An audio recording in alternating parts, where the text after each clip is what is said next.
దేవుడు మన పక్షమునుండగా మనకు విరోధి ఎవడు?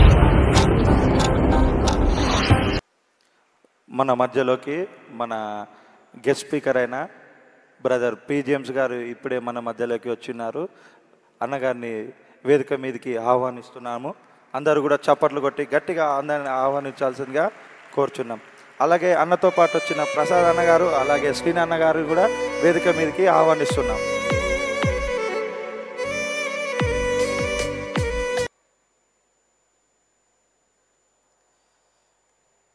ముందుగా స్థానిక దైవజనులకి, వేదిక మీద ఉన్న పెద్దలకి, ఎవరైతే ఈ కార్యానికి ముఖ్య వారధిగా ఉండి నడిపిస్తున్నారో నిర్వాహకులకి, వాక్యం వినడానికి వచ్చిన యవనస్తులైన మీ అందరికీ క్రీస్తునామం శుభము. చిన్న ప్రార్థన చేసుకుందామండి. ప్రార్థన. పరలోకమందుట మా తండ్రి, ఈ ప్రత్యేకమైన పగటి వేళ యవనస్తుల సదస్సులో సంఘానికి, విశ్వాసులైన ప్రతి కుటుంబానికి, ముఖ్యంగా యవనస్తులకి అందరికీ అవసరమైన మాటలు తండ్రి.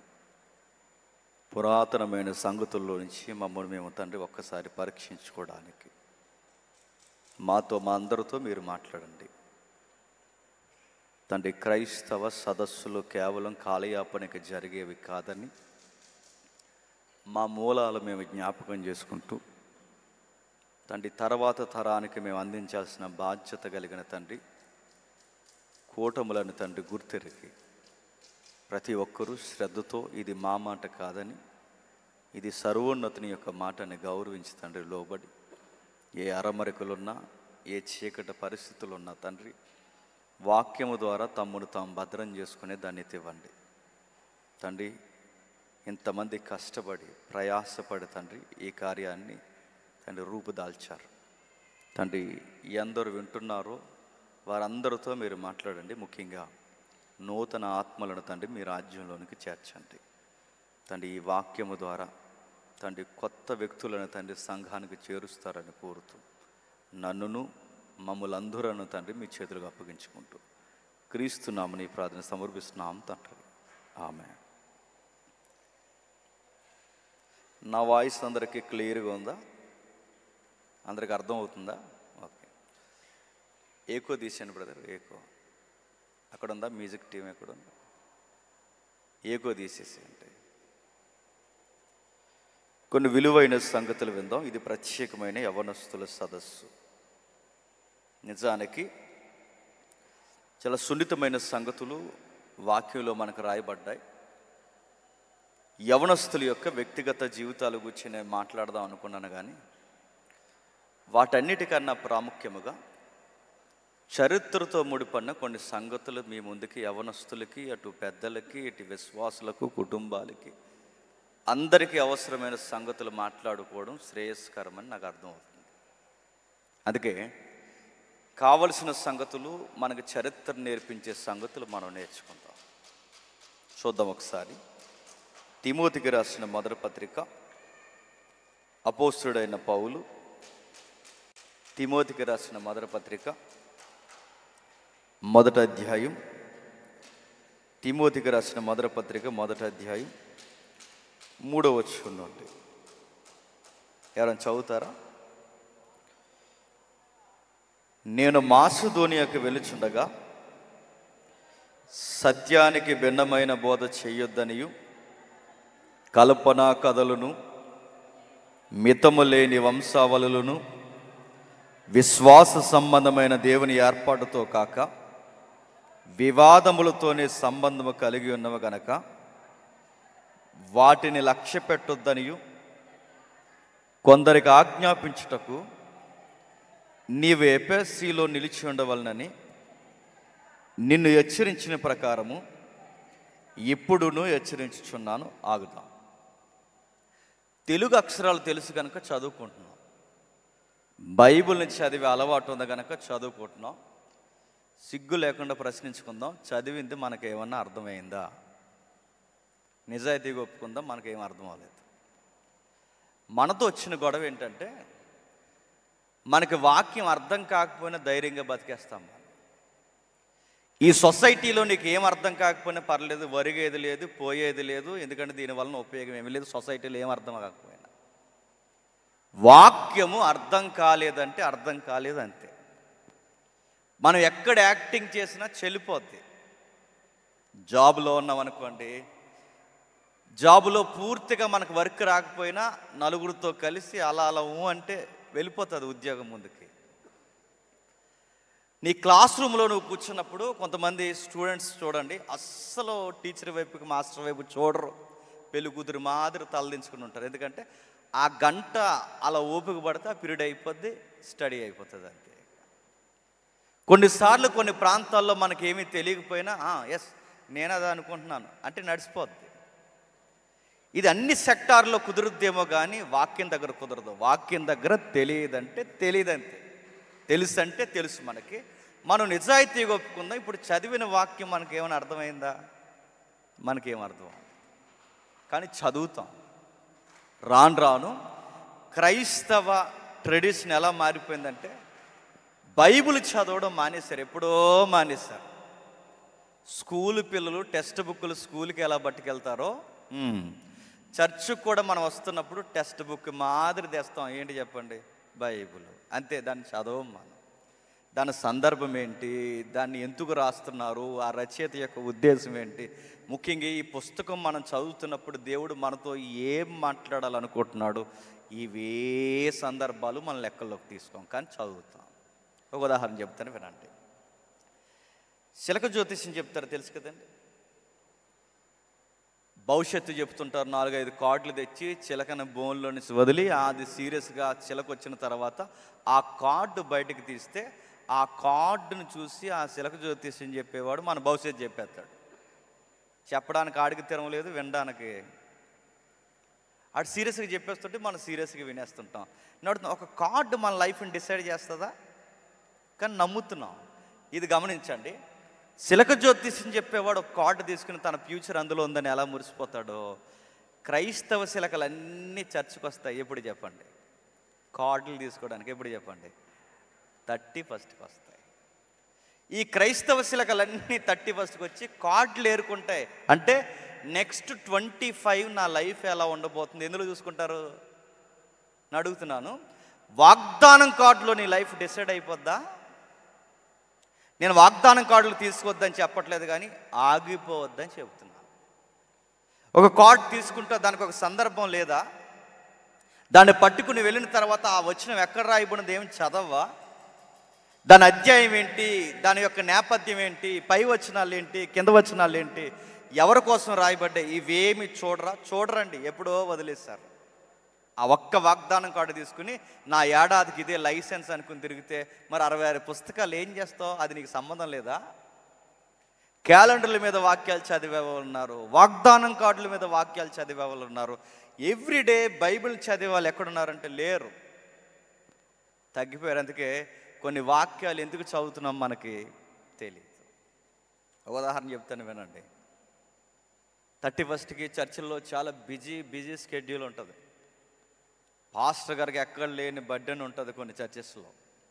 ఎందుకంటే ఎప్పుడు రాని వాళ్ళు కూడా ఆ రోజే చర్చికి వస్తారు. ఎందుకంటే ఏడాది అంతా మా ఇష్టం వచ్చినట్టు తిరిగాము, మమ్మల్ని భరించావు ప్రవ్వా, ఇంకా నెక్స్ట్ ఏడాది కూడా మమ్మల్ని భరించని ఒక లుక్ ఇవ్వడానికి వస్తాం. ఎవరికి?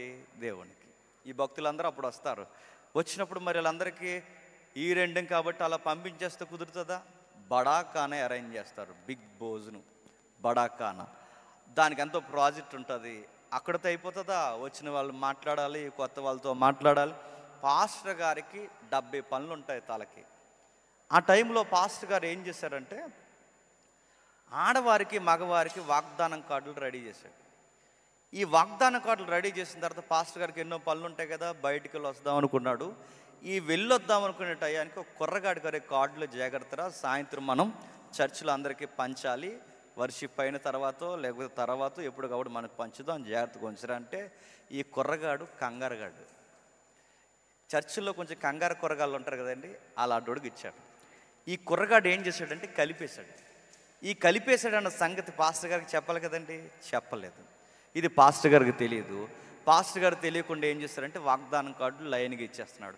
ఆడవారి కార్డులు మగవారి కార్డులు కలిసిపోయాయి. ఈ మొక్క పాస్టర్ గారికి తెలియదు. ఈ లోపల ఒక కుర్రగాడికి ఒక కార్డు వచ్చింది. ఆ కార్డులో ఇలా రాయబడింది, వచ్చే ఏడాదికి నువ్వు గర్భవతి అవుతావు అని. అవుతాడాడు? చస్తాడాడు? అవుతాడా? ఇప్పుడు ఆ కార్డు తీసుకుని దాన్ని ఎలా ఈ 25కి ఎలా అప్లై చేసుకోవాలో అర్థం కాదు. ఇప్పుడు అడుగుతున్నాను, ఆ కార్డు ఇప్పుడు చదివావు, వచ్చే ఏడాదికి గర్భవతి అవుతావని ఇచ్చారు. దానికి ఒక సందర్భం లేదా? అది ఎక్కడో ఆది కాండంలో శారమ్మకి అబ్రహాముకి మధ్య చేయబడిన వడంబడిక వచనం. అది దానికి ఒక సందర్భం ఉందిగా.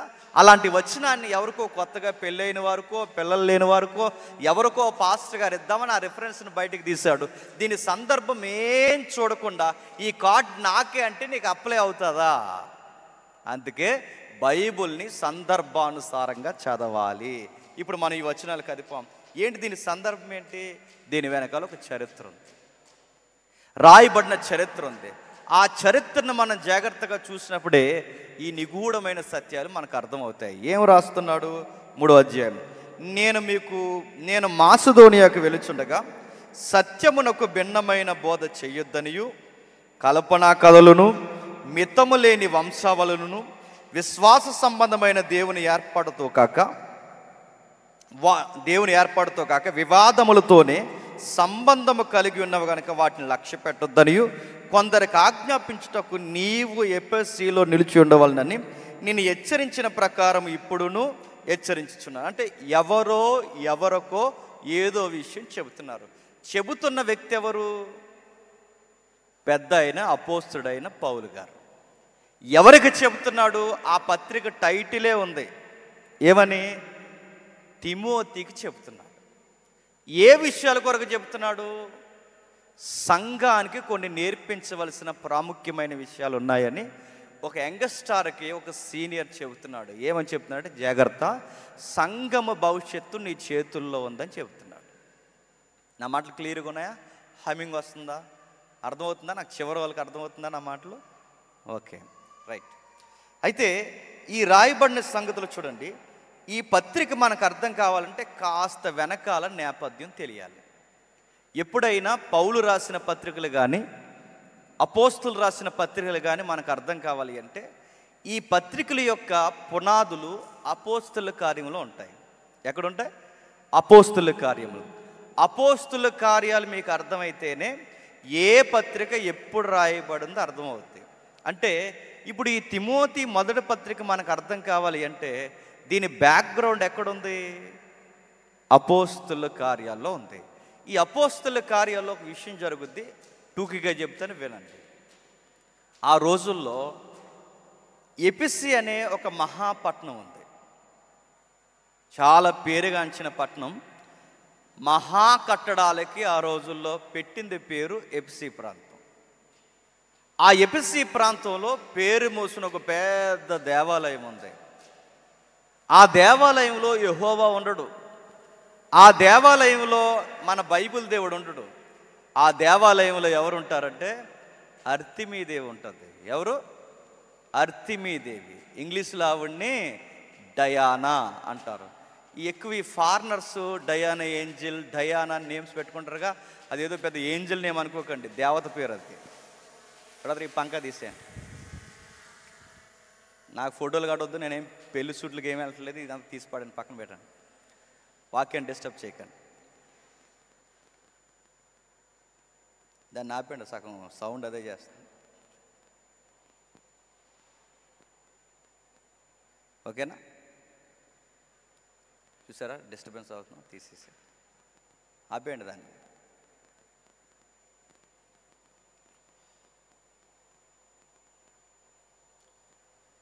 ఈ ఎఫెసీ ప్రాంతంలో అర్తిమీదేవి అని ఒక మహాదేవి ఉంది. ఈ మహాదేవికి ఆ రోజుల్లో మూఢనమ్మకాలు ఎక్కువ అలుముకొని ఉన్నాయి. ఈ మూఢనమ్మకాల చుట్టూ ప్రజలు తండోపతండాలుగా దేవాలయానికి వచ్చేవారు. చరిత్ర వినాలి, తిమోతి పత్రిక ఊరకే రాయలేదు. ఈ ఎఫెసీలో అర్తిమీదేవి మహాదేవి అని ఒక సెంటిమెంట్ ఉంది. అంటే సరాసరి స్వర్గం నుంచి ఊడిపడింది అని తన బొమ్మను పూజిస్తారన్నమాట. ఇది చరిత్ర. డయానా అంటారు. మీకు కనబడుతుంది చూసారా పెద్ద పెద్ద స్తంభాలు. ఇలాంటి స్తంభాలు సుమారు కొన్ని వందల స్తంభాలు రౌండ్గా కడితే ఆ లోపల ఎక్కడో ఉంటుందండి ఆ గర్భగుడి, అక్కడ ఉంటుందన్నమాట ఈ అర్తిమీదేవి. అంటే బొమ్మ. మీకు పార్లమెంట్ తెలుసు కదండి, అంటే ఏంటంటే ఇంక అంతే సంగతులు. ఇంకా పార్లమెంట్ తెలుసు కదా మనకి, పాత 50 రూపాయల నోటు మీద ఉండేది, రౌండ్ సర్కిల్లో ఉంటుంది. ఈ పార్లమెంట్ ఈ కన్స్ట్రక్షన్ ఎలా ఉందో సేమ్ అర్తిమీదేవి గుడి కూడా స్తంభాల గుడి. మీ 10 స్తంభాల గుడి కాదు, అక్కడ అసలు కన్స్ట్రక్షన్ మిడిల్ ఆసియాలో జరిగేవి. అలా స్తంభాల గుడి, ఆ పెద్ద స్తంభాల మధ్య అర్తిమీదేవి ఉండేది. మీకు ఇంకా బాగా అర్థం కావాలంటే 7 ఓల్డ్ వండర్స్, న్యూ వండర్స్ అని ఉందిగా. ఓల్డ్ వండర్స్లో వన్ ఆఫ్ ది వండర్గా ఉండేది అర్తిమీదేవి టెంపుల్. అంత ఫేమస్ అన్నమాట. స్వదేశీయులు విదేశీయులు కూడా ఆ గుడికి వచ్చి మొక్కుకునేవారు. ఇక్కడ మొక్కుకుంటే పిల్లలు లేని వారికి పిల్లలు పుడతారు, అప్పుల్లో ఉన్న వారికి అప్పులు తీరిపోతాయి, కుటుంబ సమస్యలు ఉన్న వారికి సమాధానం దొరుకుద్ది. ఇలాంటి సెంటిమెంట్స్ అన్నీ ఆ గుడి దగ్గర పెట్టింది పేరు. అందుకే స్వదేశీయులు వస్తున్నారు, విదేశీయులు వస్తున్నారు. ఎప్పుడైతే విదేశీయులు రాక ఎపిసి ప్రాంతానికి జరిగిందో గుడి యొక్క ఖజానా పెరిగింది. గుడికి ఖజానా ఎప్పుడైతే పెరుగుతుందో, ఏ తరంలో అయినా మీరు గమనించండి చరిత్ర, ఖజానా పెరిగిన గుడుల్ని ఎవరు టేకప్ చేస్తారంటే గవర్నమెంట్ టేకప్ చేస్తుంది. అందుకే మీరు చూడండి, దేశాన్ని కొనేసే గుడులు ఉన్నాయంటే మీరు నమ్మగలరా? పేర్లు అడగండి. రాష్ట్రాన్ని కొనేసే గుడులు ఉన్నాయంటే నమ్మగలరా? అంటే వాళ్ళ ఖజానా ఎంత ఉంటుందో మీకు అర్థం అవ్వాలి. వాళ్ళు ఉండి అంత సౌలభ్యం ప్రతిఫలముగా, అంటే పుంకాలుగా కానుకొస్తుంది అన్నమాట. ఆ రోజుల్లో కూడా అర్తిమీదేవికి తను ఉండి చాలా నిండిపోయేది, డబ్బులు బాగా వస్తున్నాయి, గుడి పెద్దది. ఈ స్వదేశీయులు విదేశీయులు ఎప్పుడైతే వస్తున్నారో గుడి చుట్టూ, మతము చుట్టూ వ్యాపారం కూడా పెద్దపేట వేసుకుంది. మతం ఎక్కడ ఉంటుందో వ్యాపారం అక్కడ ఉంటుంది. ఎప్పుడైతే మతం చుట్టూ వ్యాపారం వచ్చిందో కొత్త దుకాణాలు చుట్టూ పెట్టారు. ఎందుకు దుకాణాలు పెట్టారంటే ప్రతి గుడికి ఒక సెంటిమెంట్ ఉంటుంది. ఈ మధ్య మనోళ్ళు కూడా ఇవి ఫాలో అవుతున్నారు. ఏ గుడికి పోయినా ఏదో ఒక చిహ్నం తెచ్చుకుంటాం, అక్కడి నుండి తాడో పూసల దండో లేదా చిన్న బొమ్మో తెచ్చుకుని ఇంట్లో పెట్టుకుంటాం. ఎందుకు పెట్టుకుంటాం? అంతా శుభం జరుగుద్దని. ఈ సెంటిమెంట్స్ ఎక్కడ కాదండి, గ్రీకుల దగ్గర నుంచి ఉన్నాయి, మధ్య ఆసియా దగ్గర నుంచి ఉన్నాయి. ఆ గుడి దగ్గరికి పోయినప్పుడల్లా పబ్లిక్ ఏం చేసేవారంటే సెంటిమెంట్కి ఏదో ఒకటి తెచ్చుకుని ఇంట్లో పెట్టుకునేవారు. ఏం తెచ్చుకోవాలి? అర్తిమీదేవి గుడి, పెద్ద గుడి ఉందో చూసారా, ఆ గుడినే ఎండు గుడిగా చిన్న గుడులు చేసేవారు అనమాట. ఈ స్టోరీ అంతా అపోస్తల కార్యంలో ఉంటుంది. ఈ ఎండు గుళ్ళు ఎప్పుడైతే చేసేవారో వచ్చే భక్తులందరూ చిన్న ఎండు గుళ్ళు కొనుక్కునేవారు. ఈ ఎండు గుడులు అమ్మడానికి బయట దుకాణాలు పెట్టారనమాట. ఈ దుకాణాలన్నీ బాగున్నాయి, బాగా వర్దెలుతున్నాయి, 3 పువ్వులు 6 కాయలు అన్నట్టు వ్యాపారం నడుస్తుంది. అలాగే లోపల అమ్మవారికి ఉండి కూడా నిండుతుంది, అంతా బాగుంది, నడుస్తుంది బాగా అనుకునే సమయానికి సరిగ్గా వ్యాపారం పడిపోయింది. అరే సడన్గా వ్యాపారం ఎందుకు పడిపోయింది? భక్తులు రాక తగ్గిపోయింది. భక్తులు రాక ఎందుకు తగ్గిపోయింది? ఈ ఏరియాకి ఒక మనిషి వచ్చాడంట అని ఒక వార్త వచ్చింది. ఎవరొచ్చారు ఈ ఏరియాకి? అతగాడి పేరు అపోస్తుడైన పౌలంట. ఈ పౌలు అనే వ్యక్తి వచ్చిన తర్వాత మనుషులు, భక్తులు రావడం తగ్గిపోయారు. భక్తులు ఎప్పుడైతే రావడం తగ్గిపోయారో, గుడికి సందర్శన ఎప్పుడైతే తగ్గిపోయిందో గుడి ఉండిలో డబ్బులు కూడా తగ్గిపోయాయి. గుడి ఉండిలో డబ్బులు తగ్గిపోవడమే కాదు, వ్యాపారం కూడా పడిపోయింది. ఈ వ్యాపారం ఎప్పుడైతే పడిపోయిందో వ్యాపారవేత్తలందరికీ ఒక లీడర్ ఉంటాడు. ఆ లీడర్ పేరు దెమెత్రి. ఈ దెమెత్రి ఒక్కసారి వాకప్ చేసి ఎందుకు భక్తులు తగ్గిపోయారంటే ఆయనకు ఒక పాయింట్ స్ట్రైక్ అయింది. ఎవరో యూదుడట, పౌలట, ఆ వ్యక్తి వచ్చిన తర్వాత సత్యదేవుడు ఏదో చెప్పడం ప్రారంభించాడట. ఈ వార్తలు ఎప్పుడైతే చెప్తున్నాడో దాని పేరు సువార్తట. ఈ సువార్త చెబుతుంటే మనుషులు విప్లవానికి గురై ఆ నజరుడైన యేసు అనే వ్యక్తిని ఎవరికో చెబుతున్నాడు.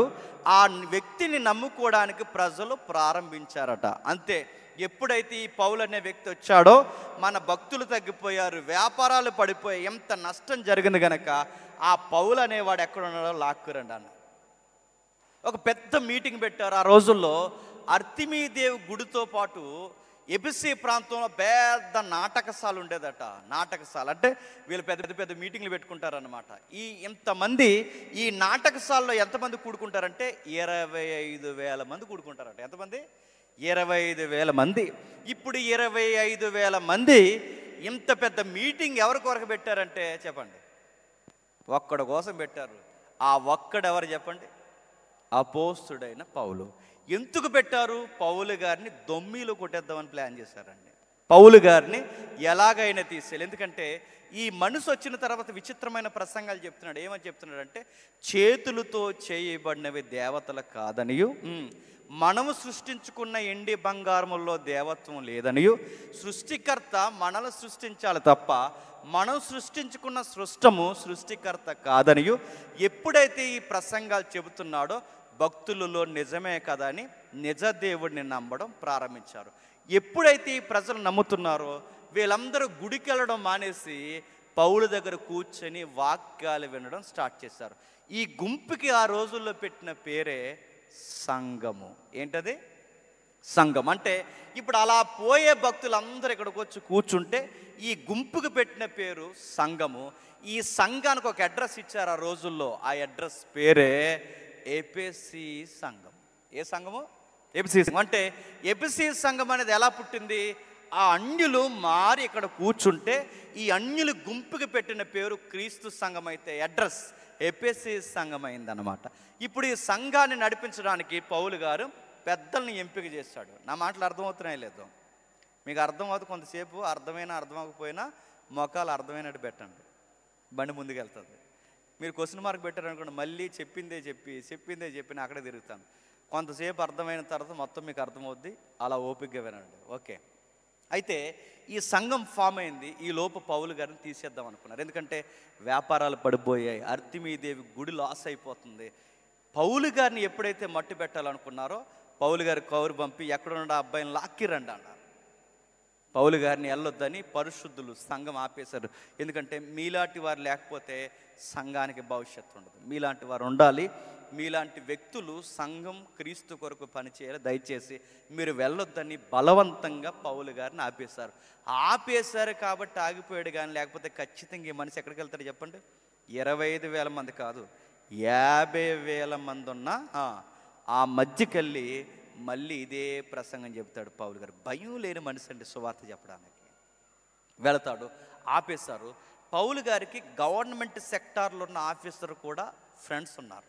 వీళ్ళు ఏమన్నారంటే, my dear brother, law and order problem వస్తుంది, నువ్వు రావడం వలన ఇంకా ప్రాబ్లమెటిక్ అయిపోద్ది. నీకు విషయం చెప్తున్నా, కొన్ని రోజులు ఇక్కడికి రావద్దు అని చెప్పారు. అటు గవర్నమెంట్ పెద్దలు, ఇటు సంఘంలో ఉన్న పెద్దలు అందరూ కలిసి పౌలు గారిని బలవంతంగా వేరొక ప్రాంతానికి వెళ్ళండి అని పంపించేస్తే అప్పుడు ఎఫెసీ నుంచి మాసిదోనియా మీదుగా ప్రయాణం చేస్తున్నాడు. ఇది దీని బ్యాక్గ్రౌండ్.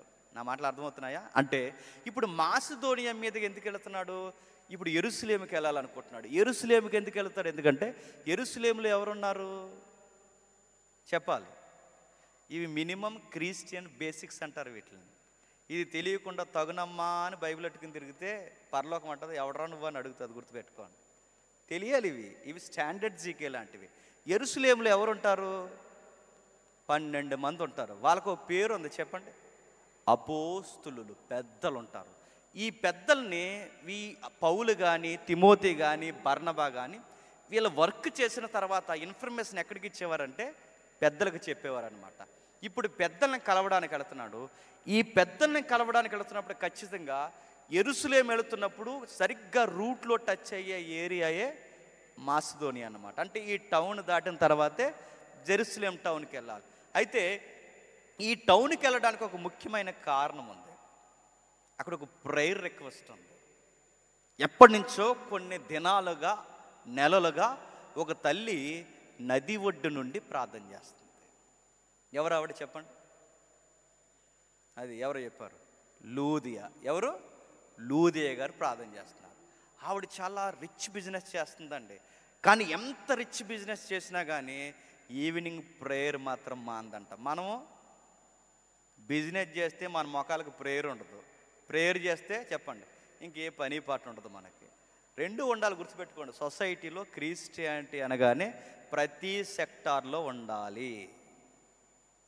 మొన్న ఒక వక్త మాట్లాడుతూ ఇలా అన్నాడు, ముస్లిమ్స్కి ఏమన్నా జరిగితే పార్లమెంట్లో మాట్లాడడానికి వాళ్ళ తరపున ఒక రిప్రజెంటేటివ్ ఉన్నాడండి.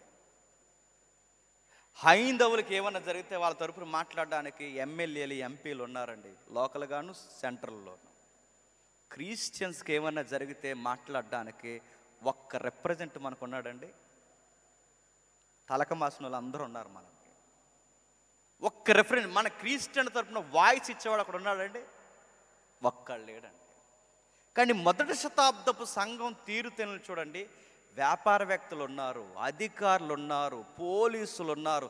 ఈ సెక్టార్లో క్రిస్టియానిటీ లేదనడానికి లేదండి, అన్ని సెక్టార్లో క్రిస్టియన్స్ ఉన్నారు. యంగ్స్టర్స్ మీ అందరికీ చెప్తున్నాను, నెక్స్ట్ జనరేషన్ మనం ఎంత ఎత్తుకెదగాలో చెప్పినా ప్రతి సెక్టార్లో ఎవరు ఉంటారని చెప్పుకోవాలి. నెక్స్ట్ జనరేషన్ క్రిస్టియన్స్ ఉంటారని మన దేశం మాట్లాడుకోవాలి. ప్రతి రాష్ట్రంలో క్రిస్టియన్స్ ఉంటారని మాట్లాడుకోవాలి.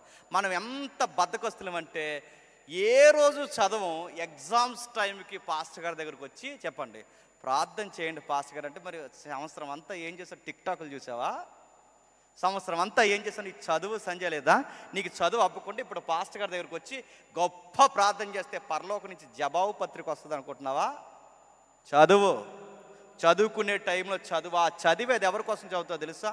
నీ యేసయ్య కోసం చదువు. నువ్వు ఏ సెక్టార్లో ఉన్నా, ఇదిగో క్రిస్టియానిటీకి నేను ఒక రెఫరెన్స్గా ఉండాలని చదువు. అది పాలిటిక్స్ అయినా బిజినెస్ అయినా ఎక్కడున్నా దేవునికి ఒక ప్రతీకగా ఉండాలని చదువు. అలా చదవాలి. మనం చదివితే కేవలం నీ కొరకే, డబ్బుల కొరకే కాదు, నీ ప్రభు కొరకు కూడా నువ్వు చదువుకోవాలి. అంత పెద్ద వ్యాపారం చేస్తుంది ఆవిడ. సాయంత్రం అయ్యేసరికి ఎంత వ్యాపారం ఉన్నా ఆ వ్యాపారం పక్కన పెట్టి నది ఒడ్డుకు వచ్చి తన ఇంటి వారి రక్షణ కొరకు ప్రార్థన చేస్తుందట. దేవుడు ఎంత మంచివాడో చూడండి. తన ఇంటి వారికి రక్షణ రావాలని ఆవిడ ప్రార్థన చేస్తే దేవుడు ఎంత పెద్ద ప్రణాళిక చూడండి. నీ ఇంటి వారికే కాదు, మొత్తం మీ రాష్ట్రానికే రక్షణ ఇస్తానని దేవుడు రెడీగా ఉన్నాడు. ఆమె ప్రార్థన చేస్తుంది. ఆ ప్రార్థన చేసే సమయానికి పౌలు గారిని అక్కడికి పంపిస్తాను. అంటే ఆ ప్రార్థనకి జవాబు ఎవరు? పౌలు గారు అన్నమాట. ఈ పౌలు గారు ఎప్పుడైతే వెళ్తున్నాడో దేవుడు బాగా వినండి, లూదియా ప్రార్థనకి మన ఇండియాకి సంబంధం ఉందంటే మీరు నమ్మగలరా? లూదియాకి మన ఇండియాకి సంబంధం ఏంటి? చాలా సంబంధం ఉంది. ఆ రోజుల్లో మాసిదోనియా అని బైబిల్లో రాశారు. దానికి ఒక లేటెస్ట్ నేమ్ ఉంది, చెప్పండి. యుగేస్లేవియా అంటారు. యుగేస్లేవియా అనగానే స్టూడెంట్స్గా మనకి వెంటనే స్ట్రైక్ అవ్వాలి. యుగేస్లేవియా నుంచి కలకత్తా ఒక తల్లి వచ్చింది. ఆ తల్లి పేరు చెప్పండి. Mother Teresa. ఎవరు? Mother Teresa. అంటే మదర్ తెరీసా అని ఒక తల్లి యుగేస్లేవియాలో పుట్టి యేసుప్రభుని నమ్ముకోవాలి అంటే ఇలాంటి తల్లి కొరకు పునాదులు ఎప్పుడు పడ్డాయండి? 2000 సంవత్సరాల క్రితం లూదియా ప్రార్థనకి జవాబుగా పౌలు ఆ ప్రాంతానికి వెళితే అప్పుడు క్రైస్తవ పునాదులు అక్కడ పడ్డాయి. ఆ పునాదులు ఉద్భవిస్తే ఆ పునాదుల్లో పుట్టిన తల్లే మదర్ తెరీసా. అప్పుడు మారిన సువార్త పరంపర మన ఇండియాకి వెలుగు వచ్చింది మదర్ తెరీసా ద్వారా. అంటే కొన్ని ప్రార్థనలో గుర్తుపెట్టుకోండి, ఊరకి అక్కడికి ఆగిపోవండి, దానికి చాలా పెద్ద జవాబులు ఉంటాయి. ఈరోజు మదర్ తెరీసాని ఎంతో గొప్పగా మన భారత రత్న అని చెప్పుకుంటున్నాం. ఈ భారత రత్న పుట్టడానికి గుర్తుపెట్టుకోండి, ఆ రోజు ఎవరు ప్రార్థన? లూదియా ప్రార్థన. అందుకే ఇన్ని ప్రాజెక్టులు ఉన్నాయి కనుక నేను మాసిదోనియాకి వెళ్ళొచ్చుండగా, ఎక్కడికి వెళ్తున్నాడట? మాసిదోనియాకి. అంటే ఇప్పుడు ఆవిడకి ప్రార్థనకి జవాబు ఇవ్వాలి, తర్వాత యెరూషలేము వెళ్ళాలి. ఈలోపు సంఘం ఉందగా, నా మాటలు మిస్ అవ్వద్దు, సంఘం ఉందగా. ఈ సంఘం ఎలాంటి పరిస్థితుల్లో మారింది? అర్తిమీదేవి గుడికి వెళ్ళే వాళ్ళు కాస్త వెళ్ళడం మానేసి వాక్యం విని ఇప్పుడు సంగమగా వీరు కూడుకుంటున్నారు. ఇప్పుడు వీళ్ళకి వాక్యం చెప్పడానికి పౌలు గారు లేరు, పెద్దలను పెట్టారు. ఈ పెద్దలను వాక్యం చెప్పమని పెడితే ఈ పెద్దల వాక్యం చెప్పడం మానేశారు. నా మాటలు అర్థమవుతున్నాయి లేదా? వాక్యం చెప్పడం మానేసి మరి ఏం చెప్తున్నారు? అక్కడ చదవండి ఇప్పుడు 3వ వచనం. నేను మాసిదోనియాకి వెళ్ళుచుండగా సత్యమునకు భిన్నమైన బోధ చెయ్యొద్దనియు కల్పనా కథలు చెప్తున్నారట. ఏం చెప్తున్నారు? కల్పనా కథలు చెప్తున్నారు. మిథము లేని వంశావళి చెప్తున్నారు. ఎవరు చెప్తున్నారు? అక్కడ ఎవరైతే హెల్డర్స్గా ఉన్నారో వాళ్ళే చెప్తున్నారు. పౌలు గారు బాధపడిపోయారు. ఏ సత్యం చెప్పైతే ప్రజలను కట్టానో ఇప్పుడు ఆ సత్యం చెప్పకుండా ఏం చెప్తున్నారట? కథలు చెప్తున్నారు. వీళ్ళు చెబితే చెప్పారు కథలు, ప్రజలకు కూడా బాగా వినసంపుగా ఏమున్నాయంట చెప్పండి? కథలు. అందుకే బైబిల్లో పౌలు గారు ఏమంటారంటే, జనులు హితబోధన సహింపక చెప్పండి చెవులు ఎలా ఉన్నాయట? దూరాద చెవులు గలవారే. ఎట్లా ఉంటుంది? ట్రెండింగ్ ఉదాహరణలు చెప్తాను వినండి. మనకు వాక్యం చెప్తే బుర్రక ఎక్కదండి. మనకి ఏం చెప్తే బుర్రక ఎక్కుతుంది తెలుసా? ఈరోజు ట్రెండింగ్ పాస్టర్లు మీరు గమనించండి, వీళ్ళ వాక్యాలు చెప్పరు. ఏం చెప్తారు తెలుసా? నేను పలానా టైంలో లండన్ వెళ్తున్నప్పుడు ఏం జరిగిందంటే ఏం జరిగింది వెంటనే చెవులు పెద్ద అయిపోతాయి మనకి. పలానా టైంలో ఎయిర్పోర్ట్లో నేను నిలబడినప్పుడు ఏం జరిగింది? విమానం రెక్కొడిపోయిందా? ఏం జరిగింది? మనకి ఇలాంటి సోదంతా చెప్తారండి. ఏం జరిగింది? వీళ్ళ కుటుంబ విషయాలు చెప్తారు. మీరు గమనించారు, కుటుంబంలో ఒకరోజు పాస్టర్ అమ్మగారు నేను మా ఇంట్లో ఉన్నప్పుడు మా మూడో అమ్మాయి ఏం చేసిందంటే ఏం చేసింది? హిమాలయాలు ఎక్కువ దూకిందా? ఏం చేసింది? ఈ స్టోరీలన్నీ సంఘానికి అవసరం అండి. కల్పన కథలు, ఏదో ఒక కథ. ఈరోజు మీరు చూడండి, వాక్యం చెబితే వినే శ్రోతలు తక్కువ, పనికి మాలిన ట్రెండింగ్ విషయాలు చెబితే వినే శ్రోతలు ఎక్కువ. ఈ మధ్యకాలంలో యూట్యూబ్ను ఒక ఆట ఆడుకుంటున్న వీడియోస్ ఏంటో తెలుసా? Food videos. ఫుడ్ అండి. ట్రెండింగ్ వీడియోస్ ఏంటో తెలుసా? మిలియన్ వ్యూస్ ఉంటాయి. దేనికి తెలుసా? ఫుడ్. ఆ కూర ఎలా వండుకోవాలి, ఈ కూర ఎలా వండుకోవాలి, బిర్యానీ ఎలా వండుకోవాలి, డిఫరెంట్గా ఎలా వండుకోవాలి, ఈ ఆకు ఎలా వేయాలి, ఆ ఆకు ఎలా వేయాలి, ఈ పప్పు ఎలా కలపాలి, ఆ పప్పు కలపాలి. మిలియన్ వ్యూస్ ఉన్నాయండి. ఇది కొంతమంది సేవకులు పసిగట్టారు. అంటే ప్రజలకు వాక్యాలు చెప్తే వినట్లేదు కనుక ఏం చెప్పాలి? వంట వార్పులు చెప్పడం స్టార్ట్ చేశారు. ఏ వార్పులు? వంట వార్పులు. ఏం చెప్తారో తెలుసా? వంట వార్పులు అంటే కొన్ని విషయాలు చెప్తున్నారు. ఆ వంట వార్పులు వాళ్ళు చెబుతూ ఏం చెప్తున్నారంటే, క్రైస్తవులు యాసవ కాలపు ఆవకాయ పచ్చడి ఎలాగట్టాలి చెప్తున్నారట. సిగ్గులేదంటే ఆ పాస్టర్ గారికి యూట్యూబ్లో ఉంటుంది, మీరు కావాలంటే చూడండి. క్రైస్తవుల ఆవకాయ పచ్చడి ఎలా పెట్టుకోవాలి? అందరిలాగే పెట్టుకోవాలి. కొత్త పెట్టుకుంటే హాస్పిటల్కి పోతావు, ఎలా పెట్టుకుంటావు? క్రైస్తవుల ఆవకాయ పచ్చడి ఎలా పెట్టుకోవాలి? అందరిలాగే పెట్టుకోవాలి. మరికొంతమంది ఉన్నారు, క్రైస్తవులు బిర్యానీ ఎలా చేసుకోవాలి? అందరిలాగా చేసుకోవాలి. ఇలా చచ్చిపోతావు, ఎలా చేసుకుంటావు? నేను అడుగుతాను, మీరు ప్రసంగికులా బిర్యానీ సెంటర్లో పనిచేసే వాళ్ళ? మీరు ఎవరిని అడుగుతున్నాను? క్రైస్తవుల ఆవకాయ కొంతమంది ఉన్నారు, 10,000 సంఘం, 20,000 మంది సంఘం నడిపించి ఒక దైవజనుడు ఏం చెప్తున్నారు తెలుసా? క్రైస్తవులు ఆకుకూరలు ఎలా తినాలి. ఇదో ప్రసంగం. బిర్యానీలు ఎలా వండుకోవాలి, పచ్చళ్ళు ఎలా చేసుకోవాలి.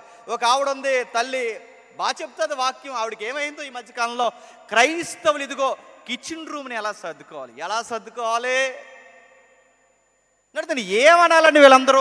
ఈయన అడుగుతున్నారు. వాళ్ళు చెప్పడం వాళ్ళ తప్పే కాదండి, చెప్పాలి, వినే వాళ్ళది కూడా తప్పు. ఈరోజు ట్రెండ్లో ఇలాంటి కథలు చెప్తుంటే ఆ రోజుల్లో కథలు వాళ్ళు చెప్తున్నారట. అంటే ఎబిసి సంఘానికి సత్యం చెప్పడం మానేశారట. మరి ఏం చెప్తున్నారు? కథలు. వాక్యం చెప్పండి, బోర్ అయిపోద్ది. కథలు చెప్పండి, ఇష్టమైపోతుంది. మరొక ఆయన ఉన్నారు, ఎవరు పేర్లు ఏమి అడగండి. మరొక ఆయన ఉన్నాడు, ఆయన ఏం చెప్తున్నాడు తెలుసా? వారానికి ఒక పిట్టకథ తెస్తాడండి, పిట్ట కథ. నేను ఎందుకు చెప్తున్నానంటే, మీరు అందరూ యంగ్స్టార్స్, మనం అందరం యవనస్తులం. నెక్స్ట్ జనరేషన్కి సత్యం అనే బ్యూటీని మనం అందించాలి. సొసైటీకి గుర్తుపెట్టుకోండి.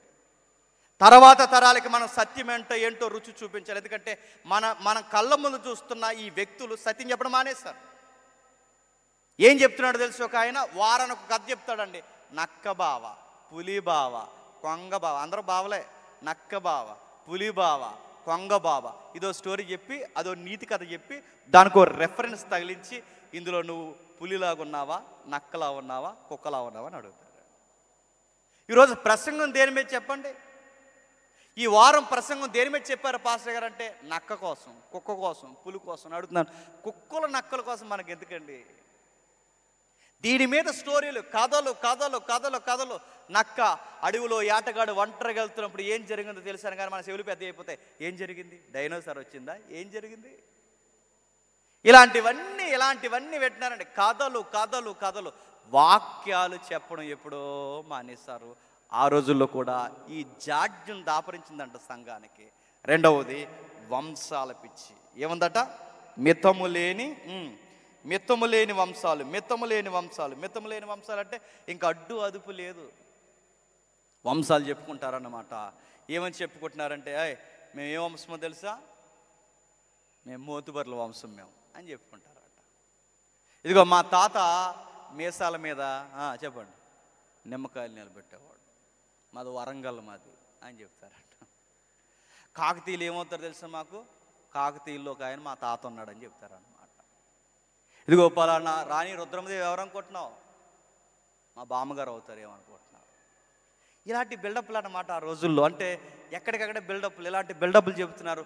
మాది ఫలానా వంశం, మాది ఫలానా వంశం. ఇశ్రాయేలుకి 12 గోత్రాలు ఉన్నాయి కదండి, 12 గోత్రాల వంశాలు ఉంటాయి. అంటే వీళ్ళు వంశాల గొప్పలు చెప్పుకుంటున్నారు అన్నమాట. మేము ఎవరు గోత్రమో తెలుసా, దావీదు గారి గోత్రం. మేము దావీదు గారు మాకు ఏమవుతారు తెలుసా, మామయ్య గారు అవుతారు మాకు. దావీదు గారు వీళ్ళకి మామయ్య. అబ్రహాం గారు ఏమవుతారు అనుకున్నారు, మా గ్రాండ్ ఫాదర్ ఆయన ఏమనుకుంటారు, మా ముత్తాత. ఇదిగో పలానా అహరోను, లేవీలు ఎవరైతే ఉన్నారో మోసే గారి తాలీకి మేము. ఇలా గొప్పలు చెప్పుకుంటున్నారు. అంటే ఆ రోజుల్లో వంశాల పిచ్చి, ఈ రోజుల్లో ట్రెండ్లో కులం పిచ్చి. కులాలు చెప్పుకున్న సంఘాలు కట్టుకున్న వాళ్ళు ఉన్నారు తెలుసా. మన సంఘానికి వస్తాం, ఇక్కడ విషయాలు నాకు ఏం తెలియవండో జనరల్గా చెప్తున్నాను. సంఘానికి వస్తాం, కులం పేరు చెప్పుకుని బతికే వాళ్ళు ఉంటారు తెలుసా.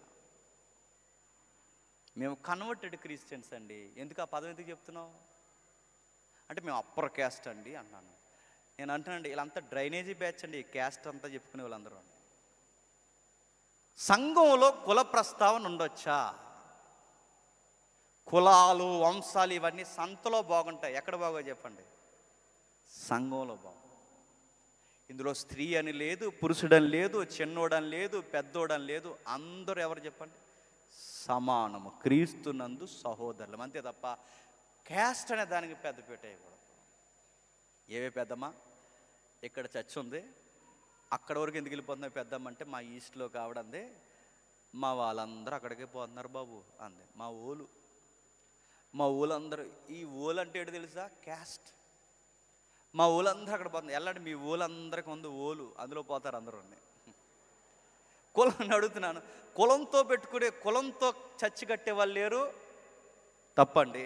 ఇలాంటివన్నీ ఆ రోజు ఉన్నాయట ప్రమాదాలు.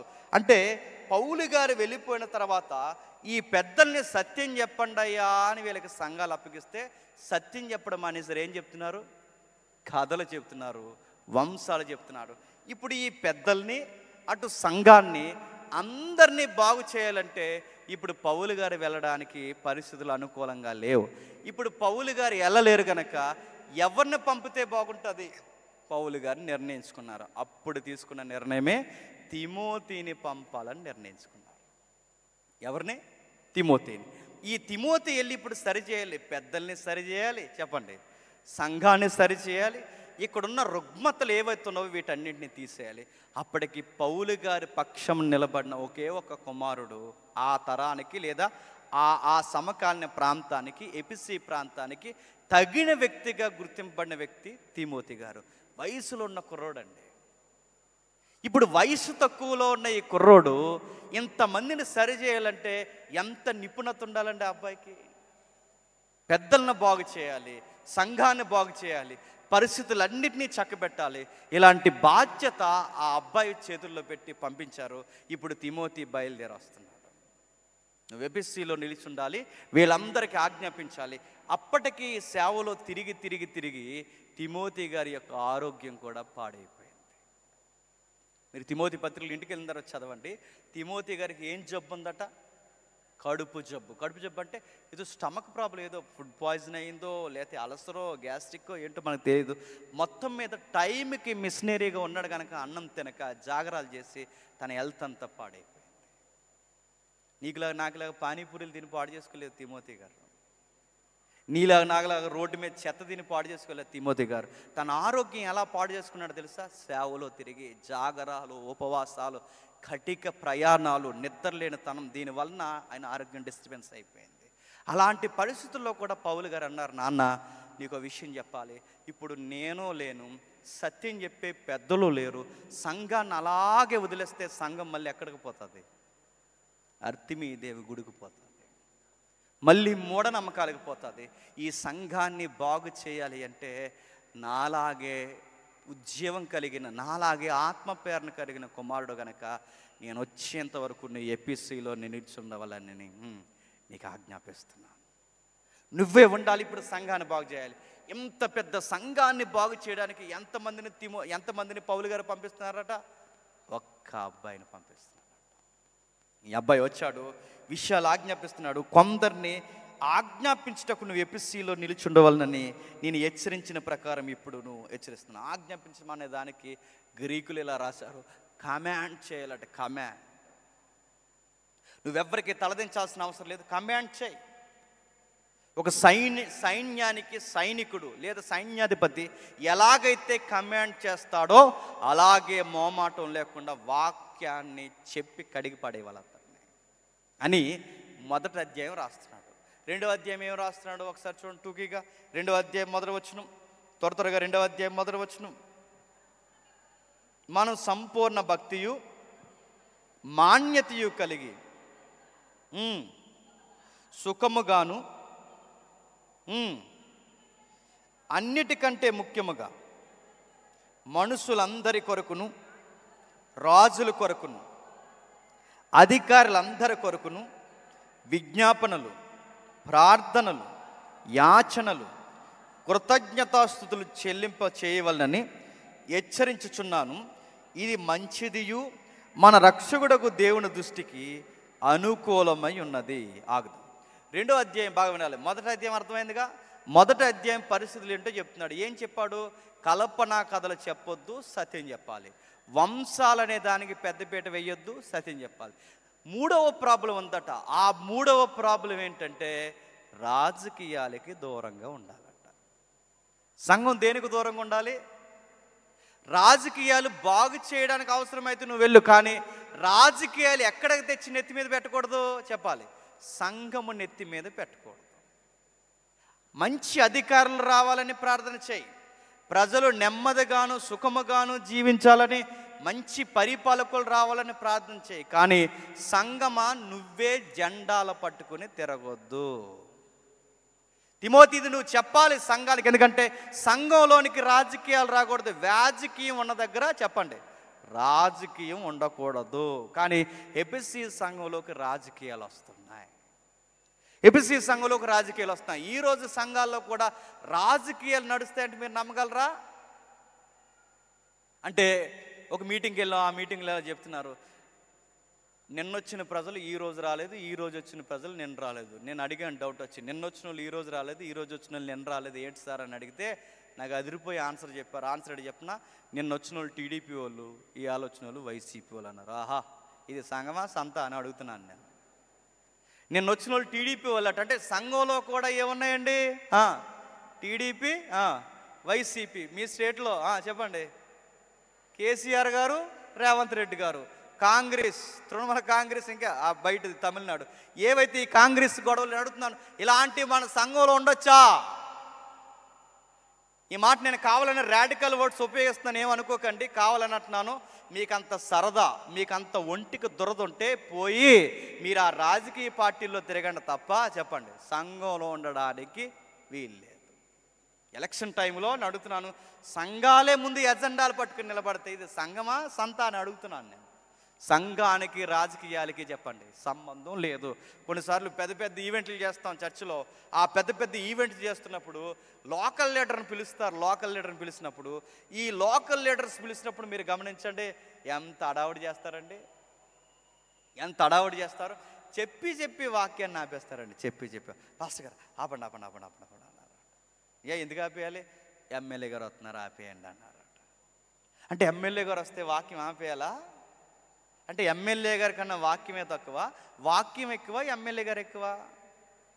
ఎమ్మెల్యే గారు వస్తే వాక్యం అయ్యే వరకు కూర్చోబెట్టండి. కూర్చోబెట్టడం చేత కదా, పిలవకండి. మన దేవుని వాక్యాన్ని ఎందుకు అగౌరవపరచాలి? ఇలాగే మా ఏరియాలో ఒక ఆయన ఏం చేశాడంటే, ఎమ్మెల్యే గారు వస్తున్నారండి, ఏదైనా సంఘ పెద్దలో తెలియదు, రాజకీయ పెద్దలో తెలియదండి. ఆ పెద్ద వచ్చి ఆపండి ఆపండి ఆపండి ఆపండి, ఆ గెస్ట్ స్పీకర్ వాక్యం చెప్తుంటే ఆపండి ఆపండి ఆపండి అన్నారు. ఆపేసారు వాక్యం. స్పీకర్ కూర్చున్నాడు. ఈ పెద్ద అయిన మైక్ తీసుకుని స్థానిక నియోజకవర్గం ఎమ్మెల్యే గారు వేదిక మీదకి రావాల్సిందిగా సాదరంగా ఆహ్వానిస్తున్నాం అనగానే ఎమ్మెల్యే గారికి అర్థమైంది, అయ్యయ్యో ఆయన ఏదో వాక్యం ఏదో చెప్తున్నాడు, దేవుని మాటలు ప్రవచనాలు ఏదో చెప్తున్నాడుగా, అది అయిపోయిన తర్వాత ఎక్కుతాను, అప్పటి వరకు నేను కింద కూర్చుంటానని ఆ ఎమ్మెల్యే గారు మంచోడు కనుక కింద కూర్చున్నాడు. ఈ కింద కూర్చుంటే గమనించండి, మళ్ళీ మైక్ తెచ్చి సిగ్గులేని పెద్ద అయినా ఆ మైక్ మళ్ళీ స్పీకర్కి ఇచ్చాడు. స్పీకర్ లేచి నిలబడి బాధపడుతూ ఇలా అన్నాడు, అయ్యో ఒక అన్యుడికి మన దేవుని వాక్యం మీద ఉన్న గౌరవం మన సంఘ పెద్దలకు లేనందుకు బాధపడుతున్నాను అన్నాడు.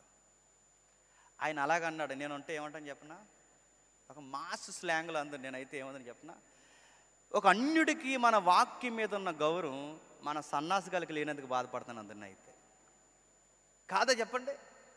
నేను అడుగుతున్నాను, ఒక ఎమ్మెల్యే వస్తే మధ్యలో వాక్యం ఆపేయచ్చా? ఒక ఎంపీ వస్తే మధ్యలో వాక్యం ఆపే, స్థానిక పంచాయతీ ప్రెసిడెంట్ వస్తే వాక్యం ఆపేయచ్చా? అవసరమైతే పిలవడం మానే. ఎప్పుడు గుర్తుపెట్టుకోండి, ఓటింగ్ మందే, పవర్ మందే, మన దగ్గర ఉంది. ఎవరికి ఓట్లేయాలి ఎవరికి ఓట్లేయకూడదు అని అడుగుతున్నాను.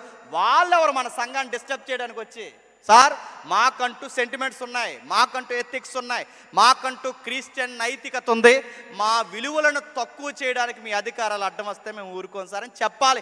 అలా చెప్పలేనప్పుడు పిలవకు, భయం వేస్తే పిలవకు. నువ్వు పెద్దవైతే అయ్యా మా వాక్యాన్ని తక్కువ జరిగి, మీరు మీకన్నా నియోజకవర్గం కన్నా మా దేవుని వాక్యమే మా గొప్ప, మా నెత్తి మీద మా దేవుని వాక్యమే ఉండాలని చెప్పాలి. అలా చెప్పలేనప్పుడు పిలవకూడదు.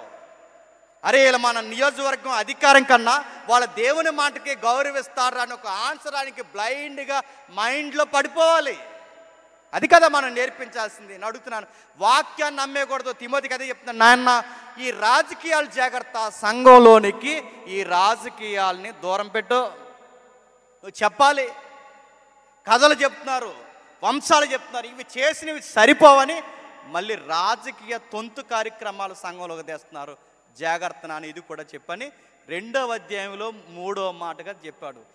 ఎందుకన్నా మంచిది, సందర్భం కాకపోయినా ఆ చివరి వచనంలో ఒక విలువైన మాట ఉంటుంది చూడండి ఒకసారి. చివరి వచనంలో 14వ వచనంలో, 2వ అధ్యాయం 14వ వచనంలో, 2వ అధ్యాయం 14వ వచనంలో, మరియు ఆదాము మోసపరచబడలేదు కానీ స్త్రీ మోసపరచబడి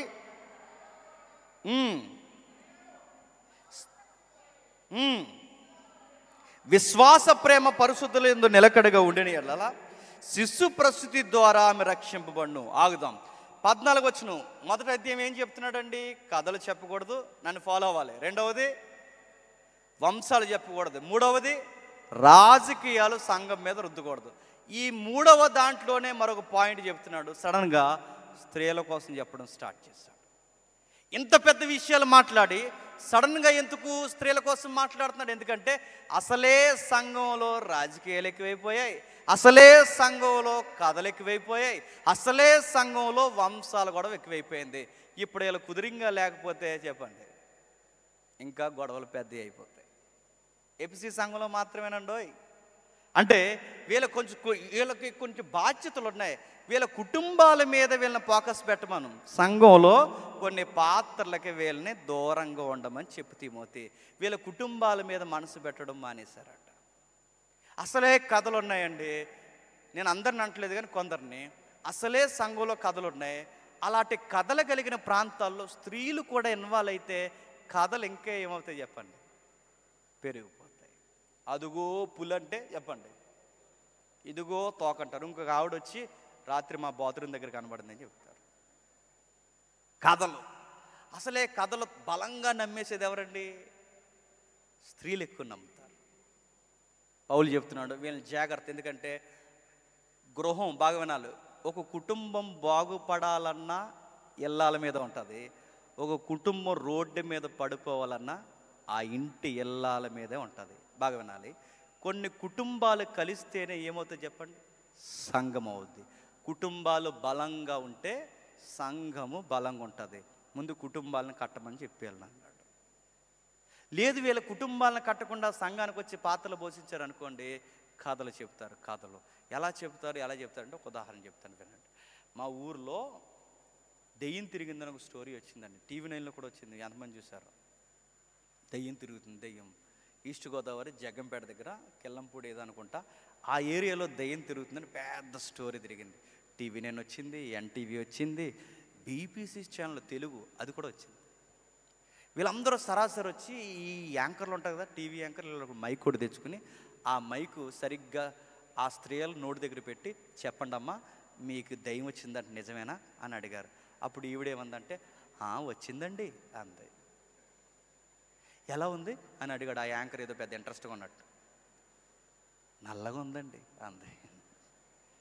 ఎలా వచ్చింది అని అడిగితే ఆ బిల్డింగ్ మీదకి వచ్చి ఈ బిల్డింగ్ మీద దూకి ఆ బిల్డింగ్ మీద చాలా వెళ్ళిపోయిందండి. ఎలా ఉంది? నల్లగా ఉందండి అంతే. ఎన్ని గంటలకు కనిపించిందమ్మా?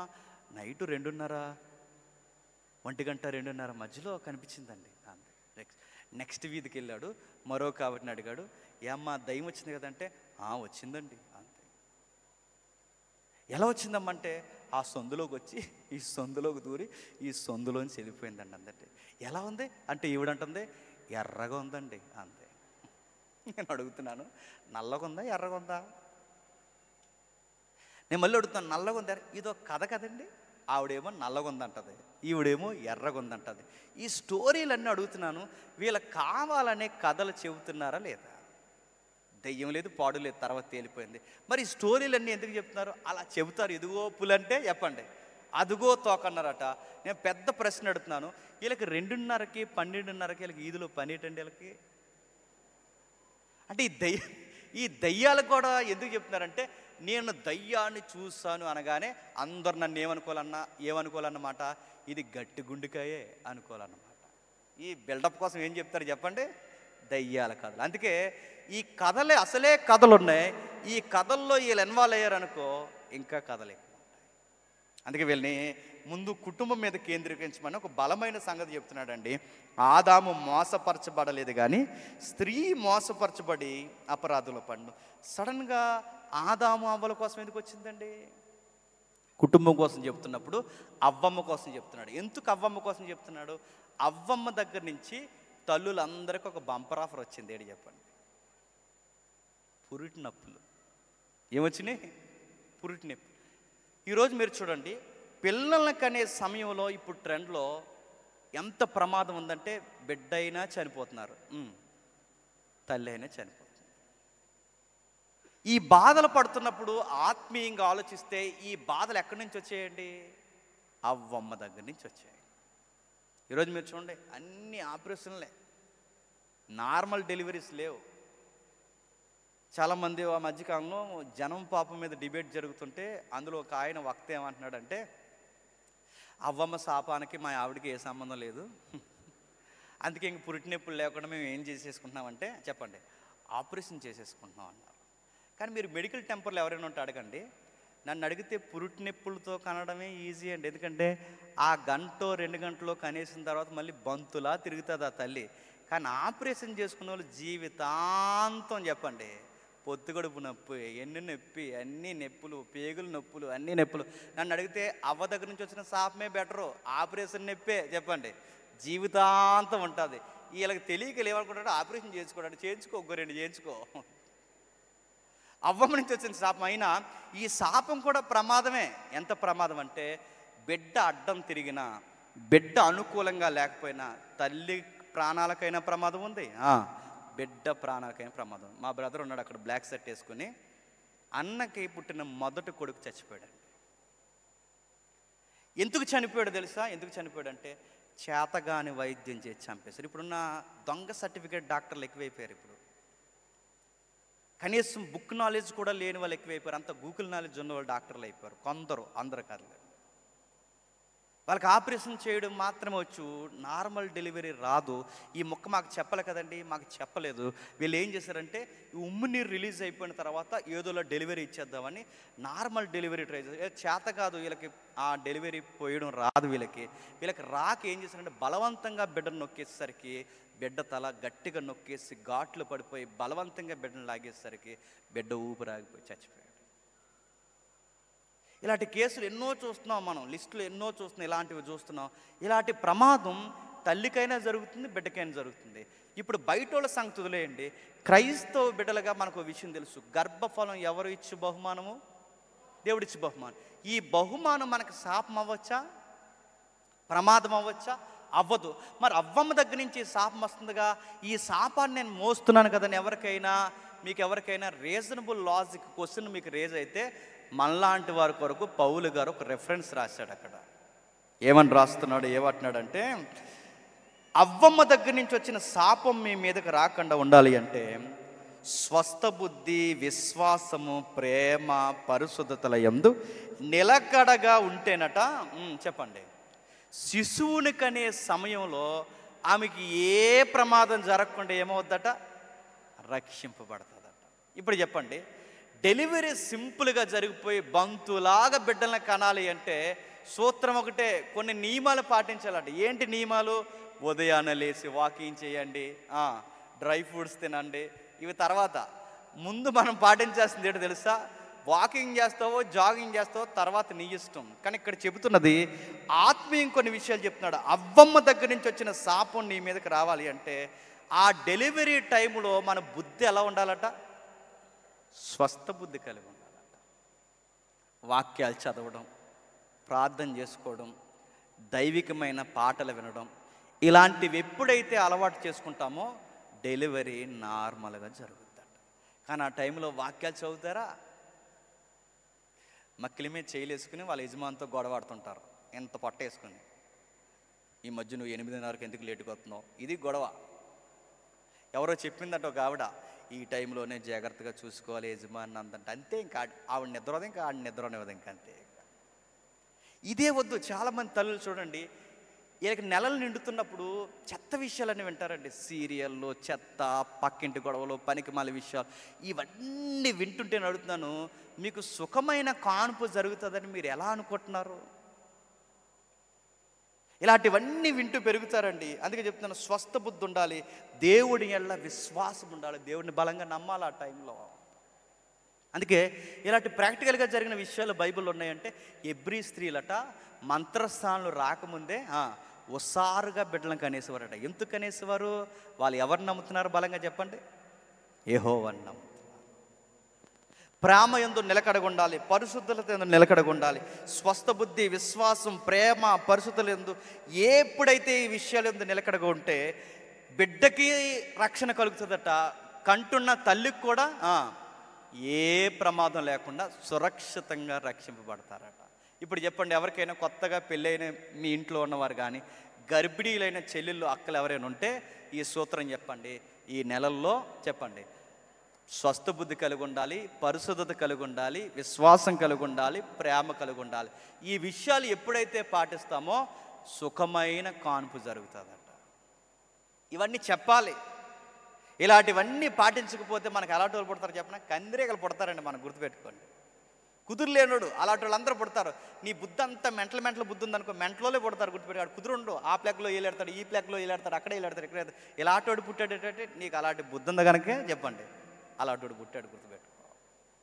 బైబిల్ చెప్తుంది రాజకీయాలకు దూరంగా ఉండాలి. స్త్రీలకు చెప్తున్నాడు, ముందు మీరు గృహ పరిపాలన జరిగించాలి. ఇది 2వ అధ్యాయం. త్వరగా ముగిస్తాను. 3వ అధ్యాయం ఏం చెప్తున్నాడు చూడండి. 3వ అధ్యాయం మొదటి వచనం, ఎవడైనను అధ్యక్ష పదవిని ఆశించిన ఎడల అట్టివాడు దొడ్డ పనిని అపేక్షించుచున్నాడన్న మాట నమ్మదగినది. అధ్యక్షుడైన వాడు నిందారహితుడును, ఏకపత్ని పురుషుడును, మిథానుభవుడును, స్వస్థబుద్ధి గలవాడునై ఉండి మర్యాదస్తుడును, అతిథి ప్రియుడును, బోధింపదగిన వాడు ఉండి మద్యపానం కొట్టువాడు గాక సాత్వికుడును, జగడమాడని వాడును, ధనాపేక్ష లేనివాడే ఉండాలి. మళ్ళీ క్వశ్చన్ అడుగుతున్నాను, నాకు చెప్పండి. మొదటి అధ్యాయం ఏం చెప్పాడండి? కథలు చెప్పకూడదు అన్నాడు. 2 వంశాలు చెప్పకూడదు అన్నాడు. 2వ అధ్యాయం ఏం చెప్పాడు? రాజకీయాలకు దూరంగా ఉండాలని చెప్పాడు. 3వ అధ్యాయం ఏం చెప్తున్నాడు? చెప్పాలి, పెద్దలు కాస్త జాగ్రత్తగా ఉండాలని చెప్తున్నాడు. పెద్దలకు ఏం క్వాలిటీస్ ఉండాలట? మర్యాద ఇవ్వాలట. ఎవరికి మర్యాద ఇవ్వాలి? అందరికీ మర్యాద ఇవ్వాలట. కానీ మనకు రివర్స్ ఉంటుంది. మనమే వాళ్ళకి మర్యాద ఇవ్వాలి, వాళ్ళు ఇంకెవరికి మర్యాద ఇవ్వరు అన్నమాట. ఇది ఉండకూడదు, గుర్తుపెట్టుకోండి. అందరికీ వీళ్ళే గౌరవించాలి. మనల్ని ఎవరు అర్థం చేసుకున్నా అర్థం చేసుకోకపోయినా పెద్దలే అందరినీ గౌరవించాలి. కొన్ని సంఘాల్లో ఏం చేస్తారంటే పాంప్లెట్ మీద ఫోటో వేయకపోతే గొడవ పెట్టుకుంటారు తెలుసా? ఫోటోకండి పేరు వేయకపోతే గొడవ పెట్టుకుంటారండి. నడుతుంది వీళ్ళ పెద్దలు అంటారా చిన్నలు అంటారా చెప్పండి మైండ్లో? పెద్ద అంటే ఏంటి చెప్పినా మనల్ని గుర్తించినా గుర్తించకపోయినా సంఘము బాగుండాలని కోరుకోవడమే పెద్దరికం. గుర్తుపెట్టుకోండి. మన పేరు వచ్చినా రాకపోయినా క్రీస్తు పేరు ప్రకటింపబడాలని కోరుకోవడమే పెద్దరికం. గుర్తుపెట్టుకోండి. కొన్ని సంఘాలు ఏం చేస్తారంటే వాళ్ళకి ఇవ్వాల్సిన గౌరవం ఇవ్వకపోతే గట్టి వార్నింగ్ ఇస్తారు. ఏమనంటే రే నెక్స్ట్ మీటింగ్ ఎలా చేస్తారో మేము చూస్తాంరా అంటారు. ఎలా చేస్తారు? బాగానే చేస్తారు. నువ్వు లేవు కదా, బాగా చేస్తారు. అవే వద్దు. సంఘ పెద్దలంటే సంఘము తండ్రులు లాంటి వాళ్ళు, విశ్వాసులందరూ బిడ్డలు లాంటి వారు. ఈ బిడ్డల్ని మనం అర్థం చేసుకోవాలి తప్ప బిడ్డలు మాకు పీట వేసారా, సింహాసనం వేశారా, మమ్మల్ని గౌరవించారా, ఇవి పెద్దలు గనక విలువలు మర్చిపోయారు అనుకోండి, గుర్తుపెట్టుకోండి సంఘము త్వరలోనే గతించిపోతుంది. అందరినీ మనం గౌరవించాలి, వాళ్ళు మనల్ని గౌరవించినా గౌరవించకపోయినా. మరో మాట చెప్తున్నాడు, మితానుభవం గలవాడై ఉండాలి, స్వస్థ బుద్ధి గలవాడై ఉండాలి. మితం అంటే తక్కువ మాట్లాడాలి. గొడవకి వెళ్ళే పెద్ద పెట్టేయకూడదు, తక్కువ మాట్లాడుకోవాలి. కానీ సంఘంలో పెద్దల్ని, నేను అన్ని సంఘాల కోసం చెప్తున్నాను, సంఘంలో ఎలాంటి పెద్దలను పెడతారంటే నోరు పెద్దదున్నోడిని పెడతారు. ఆయన ఎందుకు పెట్టారండి సంఘ పెద్దకంటే?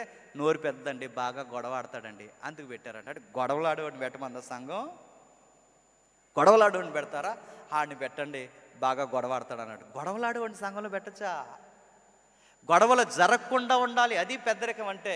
గొడవ జరగకుండా ఆదిలోనే ఆపేసేవాడు ఉండాలి, అది పెద్దరికం అంటే. ముందు పెద్ద అయినా గొడవ పెట్టేస్తే అది అడుగుతున్నా, అది పెద్దరికం ఏంటి? కొన్ని పెళ్ళిళ్ళు చూసారా, పెళ్ళిళ్ళలో పెద్దలే గొడవలు పెట్టేస్తారు. దేనికి గొడవ పెడతారంటే ఫోటో సరిగా తీయలేదని గొడవ పెట్టేశాడు. మిమ్మల్ని ఎవడో పెళ్లి పెద్దలు నేను అడుగుతున్నాను. పెళ్లి కొడుకుల కన్నా యాక్టింగ్ ఎక్కువైపోయింది మీకు. పెళ్లి మండపంలో పెద్దలు గొడవ పెట్టొచ్చండి. గోంగూర పచ్చడి కోసం గొడవ పెట్టుకునే పెద్దలు ఉంటారు తెలుసా? మేము పెళ్లి కూతురు తాలిక, పెళ్లి కొడుకు తాలిక, మా కూర సరిగా వేయరా అంటున్నాను. బకెట్ ఇచ్చేయాలండి అలాంటి వాళ్ళకి. బకెట్ మొత్తం పెరుగు బకెట్ వాళ్ళ దగ్గర పెట్టేయాలి. అడుగుతున్నాను పెద్దరికం అంటే, అరే మనం పెద్దోళ్ళు, ఇప్పుడు మనం పెళ్ళిలో ఇలాంటి గొడవలు పెట్టుకుంటే పెళ్ళి సరిగ్గా జరగదని ఇంకిత జ్ఞానం ఉండాలి కదండి. ఒక పెళ్ళిలో పెద్దలు బాగుంటే పెళ్ళి బాగా జరుగుద్ది. ఇరు కుటుంబాల పెద్దలు తగ్గించుకుంటే కట్టబడబోయే దంపతులు బాగుంటారు. ఇది ఎంత వాస్తవమో సంఘంలో కూడా పెద్దలు చెప్పండి, తమను తాము తగ్గించుకుంటే సంఘము బాగుంటుంది, సంఘం బాగుపడుతుంది. మనమే పీటల కొరకు కుర్చీల కొరకు గొడవ పెట్టుకుంటే సంఘం ఏమవుతుంది చెప్పండి? మొక్క చెక్కలైపోతుంది. అందుకే మర్యాదస్తుడై ఉండాలి, మితానుభవం గలవాడై ఉండాలి. ఈ మాట చదివినప్పుడల్లా నాకు నవ్వు వస్తుందండి. స్వస్థ బుద్ధి కలిగి ఉండాలంట. స్వస్థ బుద్ధి అంటే అందరినీ మంచిగా చూసే బుద్ధి ఉండాలి. కొన్ని సంఘాల్లో ఏం చేస్తారు తెలుసా? ఈ భోజన కార్యక్రమాలన్నీ పెద్దలు చూసుకుంటారు కదండి, కూరలు దాచేస్తారండి. కూరలు పెరుగు బకెట్లు దాచేస్తారండి. నేను అడుగుతున్నాను, కూరలు దాచేసి ఏం చేస్తారు? వీళ్ళ బ్యాచ్ వస్తారు, వీళ్ళ బ్యాచ్ కుటుంబాలు ఉంటాయి కదండి, వీళ్ళ వంశాలు చుట్టాల పట్టాలు ఉంటారు కదా, వాళ్ళ కొరకు కూరలే. నేను అడుగుతున్నాను, కూరలు దేహేస్తున్నావు అంటే నేను అసలు ఎవడో పెద్ద అన్నది, నేను పెరుగు బకెట్లు దేహేస్తారు అని అడుగుతున్నాను. అసలు పెద్దలు అంటే ఎలా ఉండాలి? అవసరమైతే మనం పచ్చడి మెతుకులైనా తిని సంఘస్థులందరికీ చెప్పండి, ముందు వాళ్ళకి పెట్టాలి. మనం దాచేస్తున్నామంటే నేను అడుగుతున్నాను, మన పెద్దలు అంటారా సూక్ష్మ బుద్ధి అంటారంట దాన్ని. పెరుగు బకెట్లు దాచేసి కూరలు దాచేసి మాస్ స్లాంగ్ ఉంటుందండి. మీ సైడ్ ఏమంటారో తెలియదు కానీ ఈ కోడికి లోపల ఉంటాయి కదండి అవయవాలు, అవన్నీ ప్రత్యేకంగా ఫ్రై చేస్తారండో. ఇవన్నీ అడుగుతున్నాను, వాటికి మాస్ స్లాంగ్ ఏడు చెప్పిన సాల్తీలు అంటారు వాటిని. వాటితో ఫ్రై చేసి ఆ ఫ్రై దాచేస్తారండి. నేను అడుగుతున్నాను, మిమ్మల్ని ఎవరో పెద్దలంది. సంఘానికి తల్లిదండ్రులు లాంటి మీరే అన్నం పెట్టకపోతే సంఘం ఏమవుద్ది? ఇవన్నీ ఎవరికి చెప్తున్నాడు తెలుసా? పౌలు గారు చెప్పండి, తిమోతి గారికి చెప్తున్నాడు. ఈ గొడవలన్నీ ఎక్కడున్నాయో తెలుసా? చెప్పండి, ఎఫెసీ సంఘంలో ఉన్నాయి. వంశాల గొడవ ఉంది ఎపిసి సంఘంలో, కథల గొడవ ఉంది ఎపిసి సంఘంలో, రాజకీయ గొడవ ఉంది ఎపిసి సంఘంలో, పెద్దలకి బాధ్యత లేని తత్వం ఉంది ఎపిసి సంఘంలో. ఇప్పుడు ఇవన్నీ సరిచేయడానికి ఒక్క యవనస్తుడు ఉన్నాడు, యంగ్స్టార్, ఒక్క యంగ్స్టార్.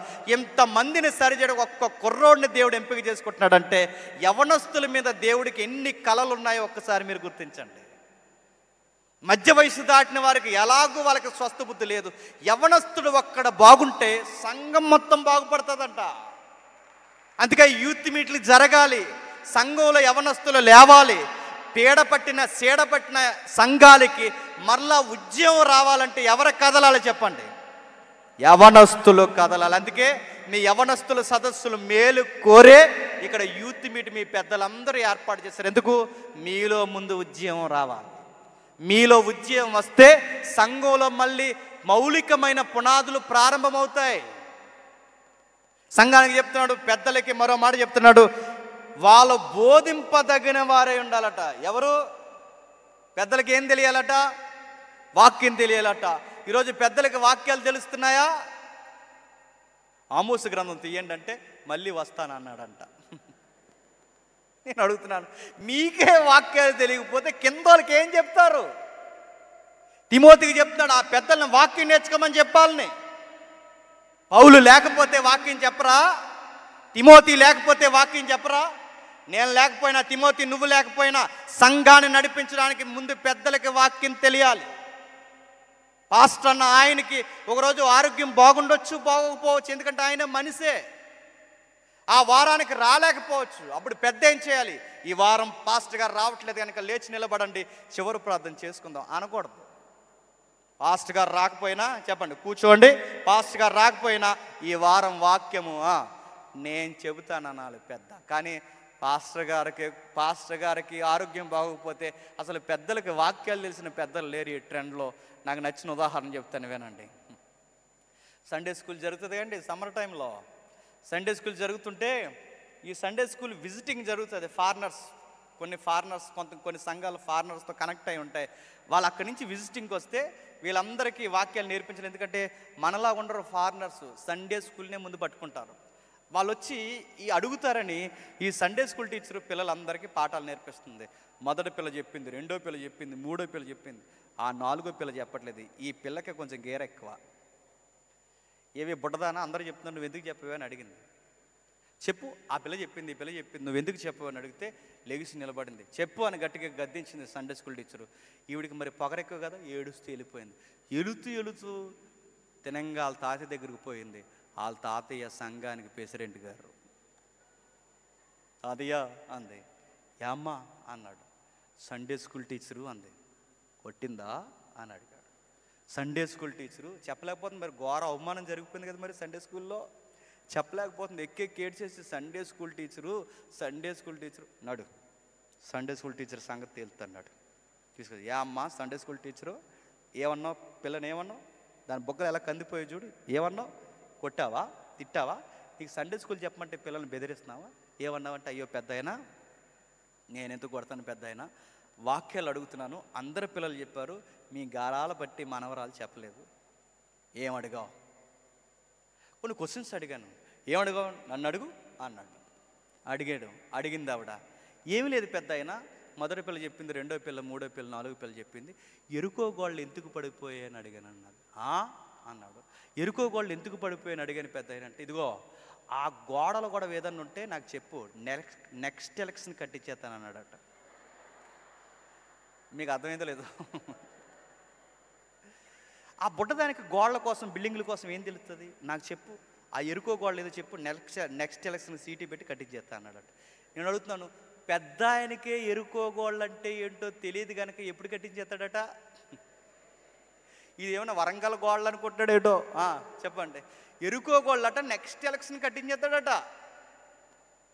సంఘ పెద్దకే ఎరుకో గోళ్ళు అంటే ఏంటో తెలియకపోతే, సంఘ పెద్దకే ఎర్ర సముద్రం అంటే ఏంటో తెలియకపోతే, సంఘ పెద్దలకే యెహోషువ మోసే అంటే ఏంటో తెలియకపోతే, సంఘ పెద్దకే పాత నిబంధన విషయాలు తెలియకపోతే అది సంఘం అవదో, సంత అవుద్ది. గుర్తుపెట్టుకో. సంతలో కూడా కమిటీ మెంబర్స్ ఉంటారు, తెలుసు కదా, కమిటీ మెంబర్స్ అంటారు. సేమ్ కమిటీ మెంబర్లకి ఏం తెలియకపోయినా కమిటీ మెంబర్లు అవుతారు, గుర్తుపెట్టుకోండి. సంఘానికి కమిటీ మెంబర్లు కాదు, సంఘంలో దేవుని అవయవాలు పెద్దలంటే, గుర్తుపెట్టుకోండి. వీళ్ళకి వాక్యం తెలియాలి, అందుకే పెద్దలకి వాక్యం తెలియాలి, అందరికీ వాక్యం తెలియాలి, సంఘము బాగుపడుతుంది. నేను ముగించేస్తున్నాను. 4వ అధ్యాయం ఏం చెప్తున్నాడు చూడండి. 4వ అధ్యాయం త్వరగా ఎందుకు ఈ విషయాలు చెప్తున్నాను మీకు అర్థమవుద్ది. 4వ అధ్యాయం మొదటి వచనం. అయితే కడవర దినంలో కొందరు అబద్ధికుల మోసపరుచు వేషధారణ వలన మోసపరుచు ఆత్మల యందు దయ్యాల బోధ యందు లక్ష్యముంచి విశ్వాసంలో భ్రష్టులగుదురని ఆత్మ తేటగా చెబుతున్నది. కడవర దినాలంటే మనయే. మన దినాల్లో పరిశుద్ధాత్ముడు చెప్పాడట, విశ్వాసంలో మనుషులు ఏమైపోతారట? భ్రష్టులైపోతారట. అంటే వాక్యమందు మనసు ఉండదు, మరి దయ్యాల కార్యాలందు మనసు ఉంటుంది. మీ సైడ్ ఎక్కువ ఉంటుంది. ఇటేపు జరిగే కొన్ని సభల్లో దయ్యాలని పిలుస్తుంటారు. దయ్యాలని తెలుసా?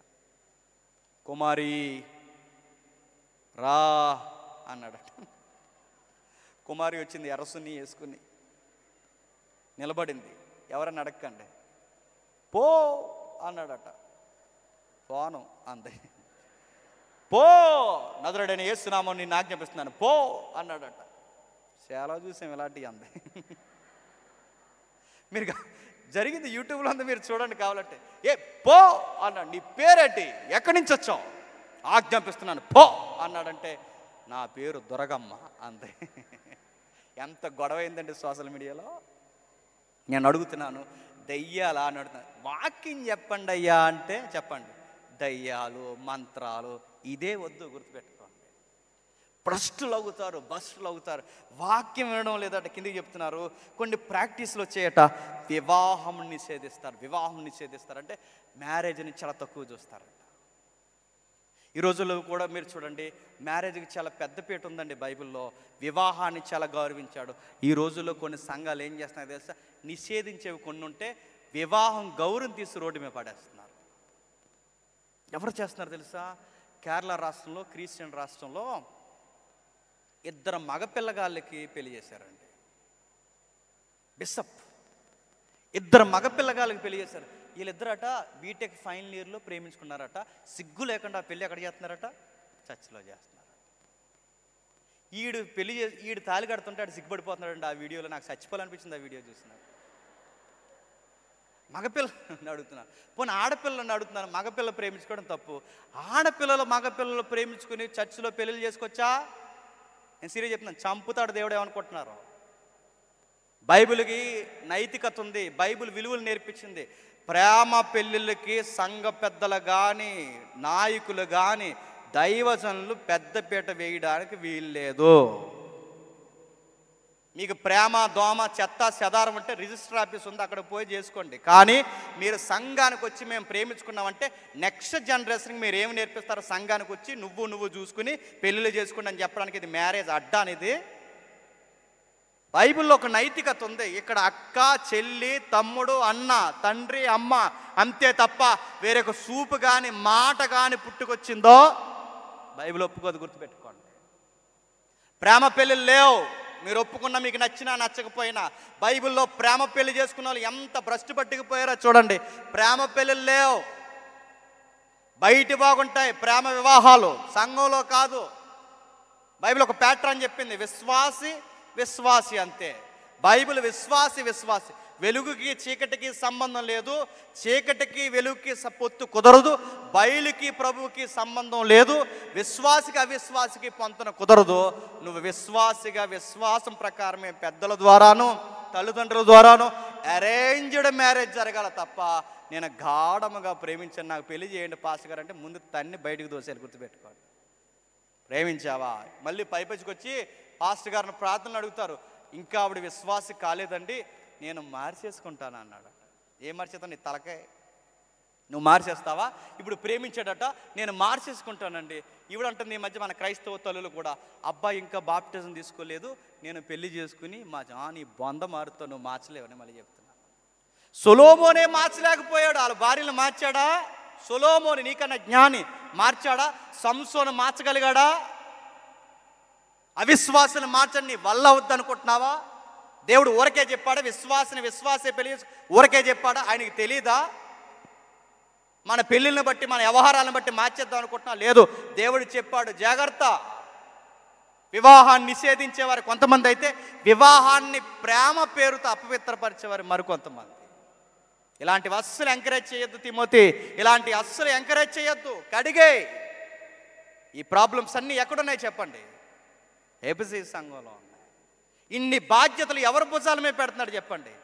ఒక యవనస్తుడు భుజాల మీద పెడుతున్నాడు. చూడండి 5వ అధ్యాయం ముగిద్దాం. 5వ అధ్యాయం క్షమించండి 7వ వచనం, 4వ అధ్యాయం 7వ వచనంలో, అపవిత్రమైన ముసలమ్మ ముచ్చట్లు విసర్జించి దైవభక్తి విషయంలో తిమోతి నీకు నీవే సాధకము చేసుకొనుము. ఏం చేయాలట? ముచ్చట్లు విసర్జించి దైవభక్తి విషయంలో నీకు నీవే సాధకం చేసుకో. అంటే నువ్వు అనేకులకు చెప్పాలి అంటే ముందు నువ్వు బాగుండాలి భక్తిలో, చెప్పే నువ్వు బాగుండాలి భక్తి విషయంలో. అందుకే నువ్వేం చేయాలి? నువ్వు ఎక్సర్సైజ్ చేయాలి. ఏం ఎక్సర్సైజ్ చేయాలి? భక్తిలో, విశ్వాసంలో, ప్రేమలో, అనురాగంలో, చదవటంలో, బోధించడంలో, ప్రేమించడంలో, బోధించే ప్రతి విషయంలో ముందు నువ్వు ప్రాక్టీస్ చేయాలి.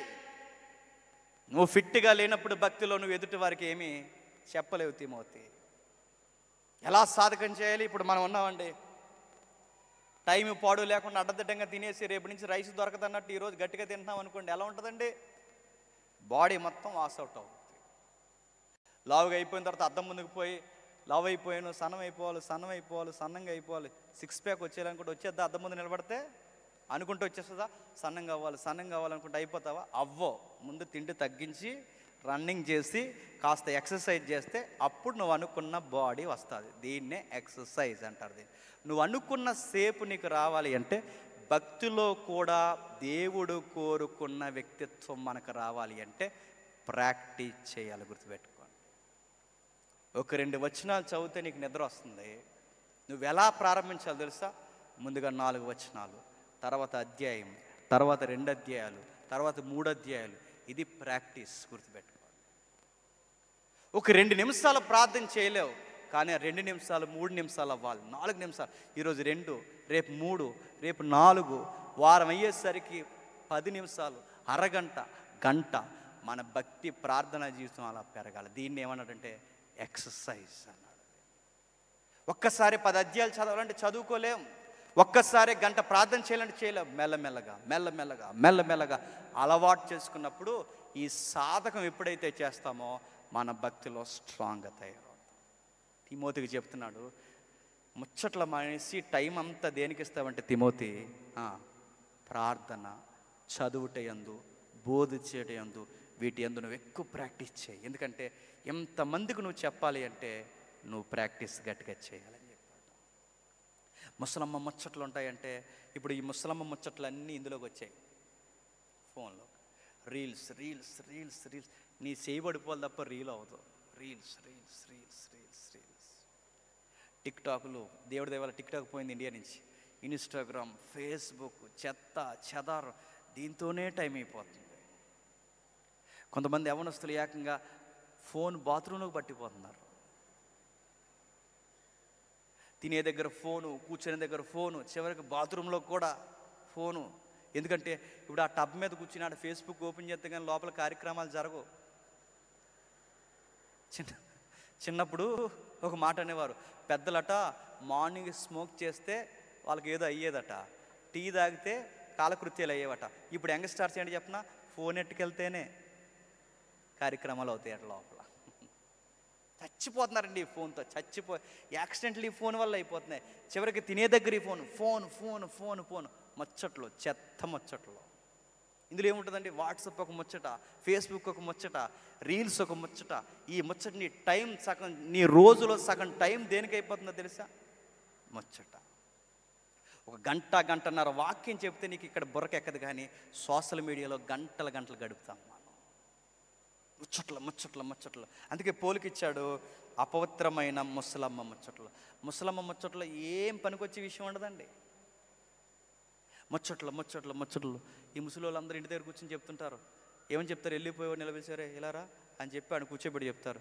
పెద్దోడికి ఎంత ఇచ్చాను, చిన్నోడికి ఎంత ఇచ్చాను, మనవరాలకి ఎంత ఇచ్చాను, మనవడికి ఎంత ఇచ్చాను, వీడికి ఎంత ఇచ్చాను, వాడికి ఎంత ఇచ్చాను, మరి నీకేమి ఇచ్చారు పెద్దమ్మంటే చెప్పిచ్చారు నీకు.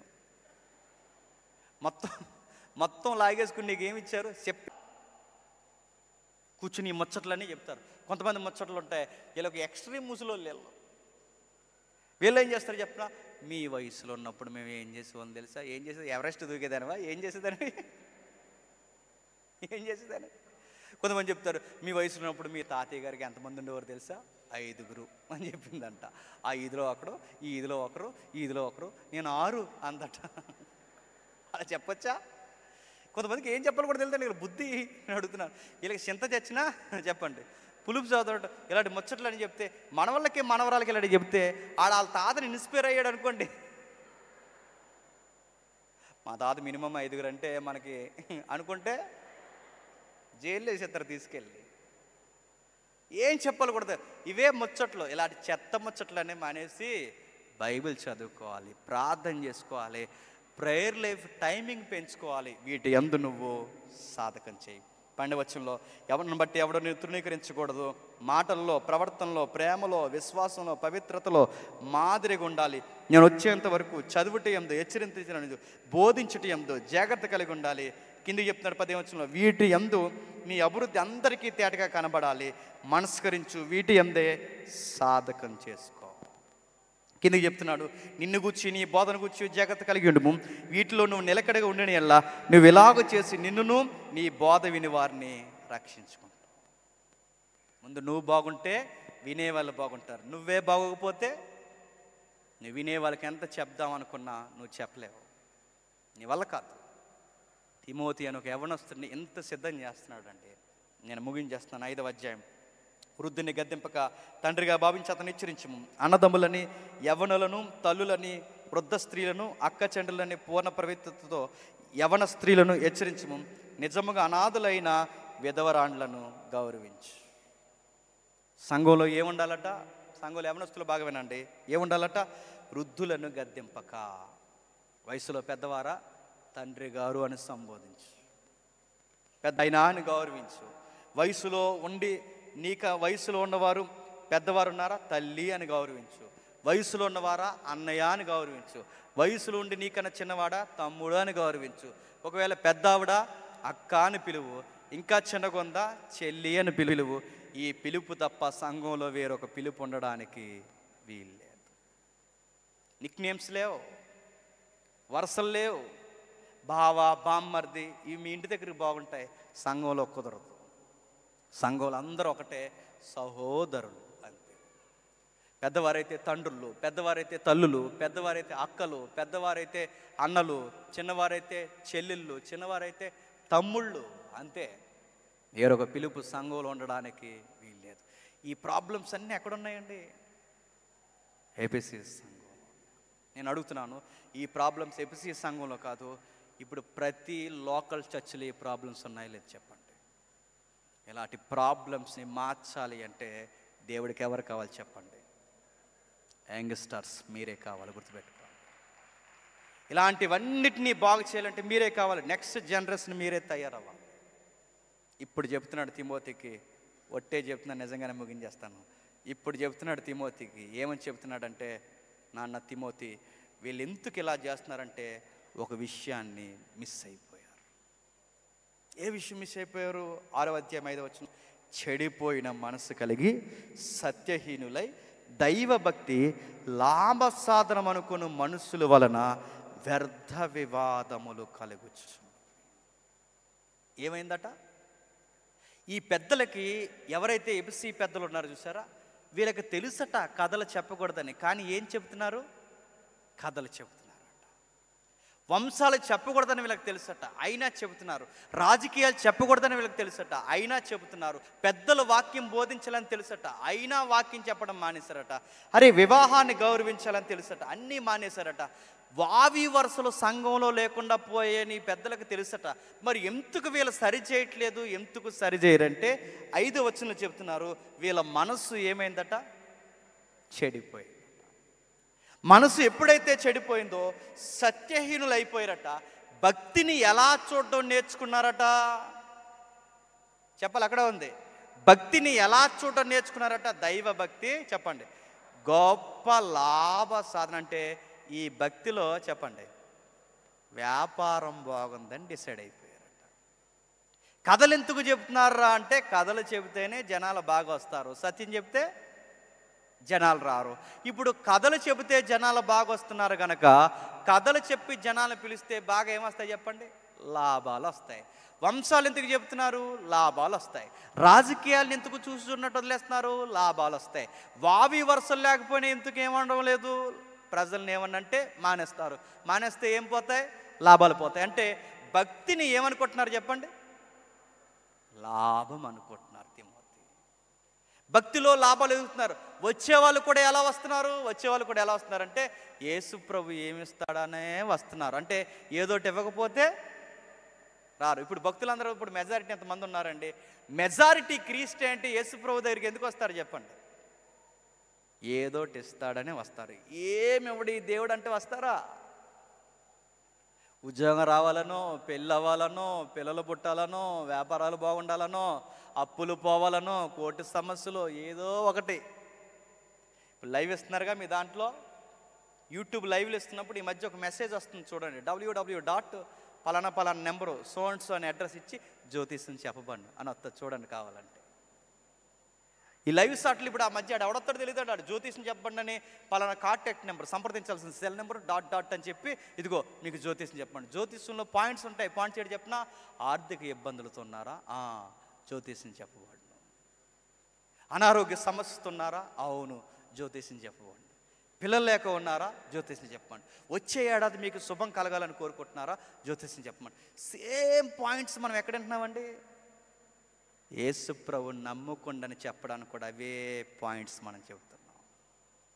ప్రజలు ఎందుకు నమ్ముతున్నారంటే పిల్లలు పుడతారని నమ్ముతున్నారు. నేను సీరియస్గా అడుగుతున్నాను, పిల్లలు పుట్టకపోతే నమ్మరా యేసు ప్రభువుని? అప్పులు తీరాలని నమ్ముతున్నారంటే అప్పులు తీర్చడానికి ఈ భూమి మీదకి వచ్చాడు ఆయన, అప్పులు తీర్చకపోతే నమ్మరా ఆయన్ని? లాభాల కొరకు యేసు ప్రభువుని నమ్మడం ఏంటండి?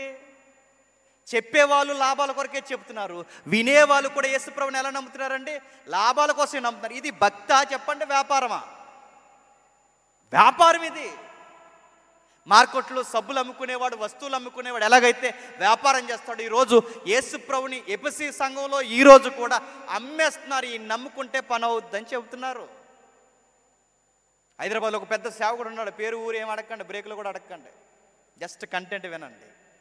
ఆయన ఇలా చెబుతాడండి, ఫెయిత్ ఫెయిత్ ఫెయిత్, విశ్వాసం విశ్వాసం విశ్వాసం ఉంచు, విశ్వాసం ఉంచు కుమారుడా, విశ్వాసం ఉంచు.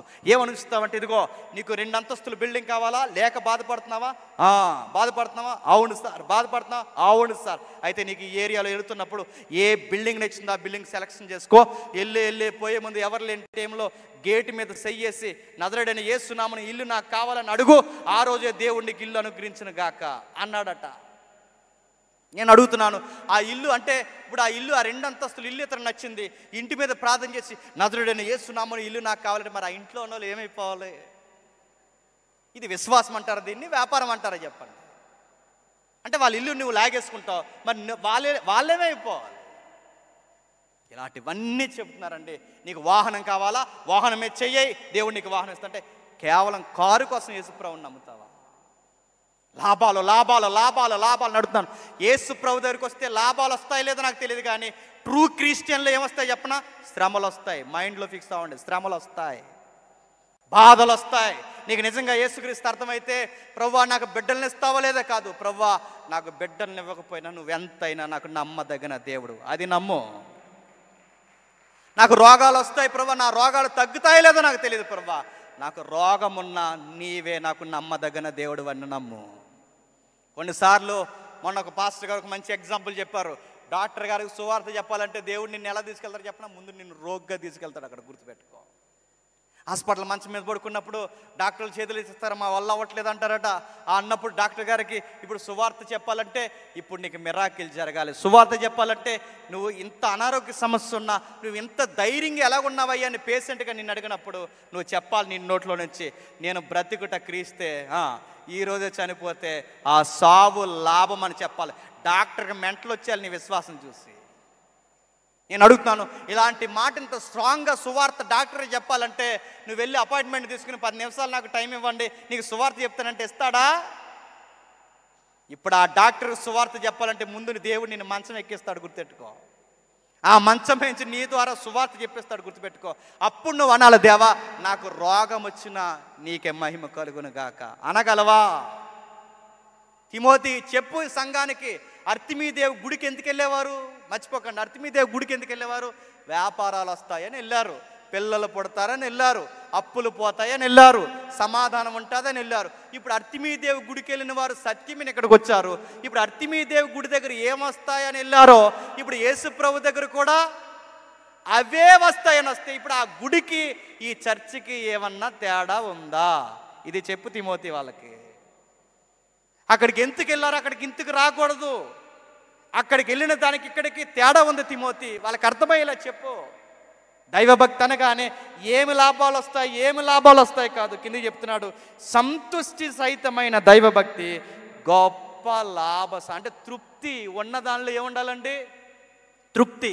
యేసు ప్రభు నమ్ముకున్న తర్వాత బిల్డింగ్ ఇస్తావా, కారు ఇస్తావా కాదు. ప్రభువా నాకు ఈ పెంకిటిల్లైన ఉంది ప్రభువా, ఈ ఇల్లు కూడా లేనోళ్ళు ఉన్నారని ఎప్పుడైతే తృప్తిగా బతుకుతావో అది భక్తి, గుర్తుపెట్టుకో.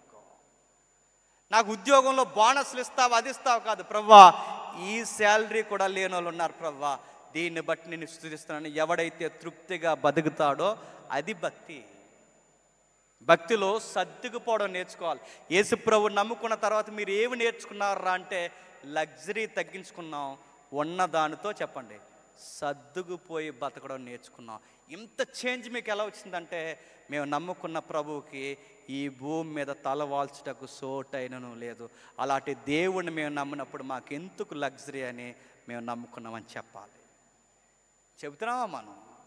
యేసు ప్రభు నమ్ముకున్న తర్వాత ఏమిస్తావు అంటే బైబిల్ని ఎలా పిండితే ఒక ఆన్సర్ ఇచ్చింది.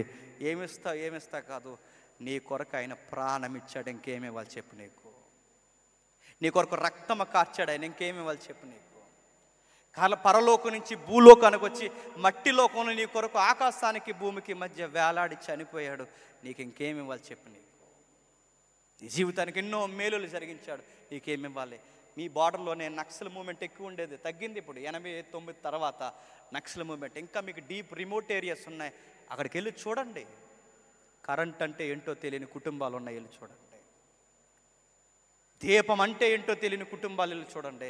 నీకు అలాంటి బతుకిచ్చాడా? నీకు చక్కగా ఒక ఇల్లు ఇచ్చాడు, నీకు కరెంట్ ఉంది, నీకు బెడ్రూమ్లు, సెపరేట్ రూములు, రంగురంగుల లైట్లు, ఎంత లగ్జరీ లైఫ్ మనం అనుభవిస్తున్నాం.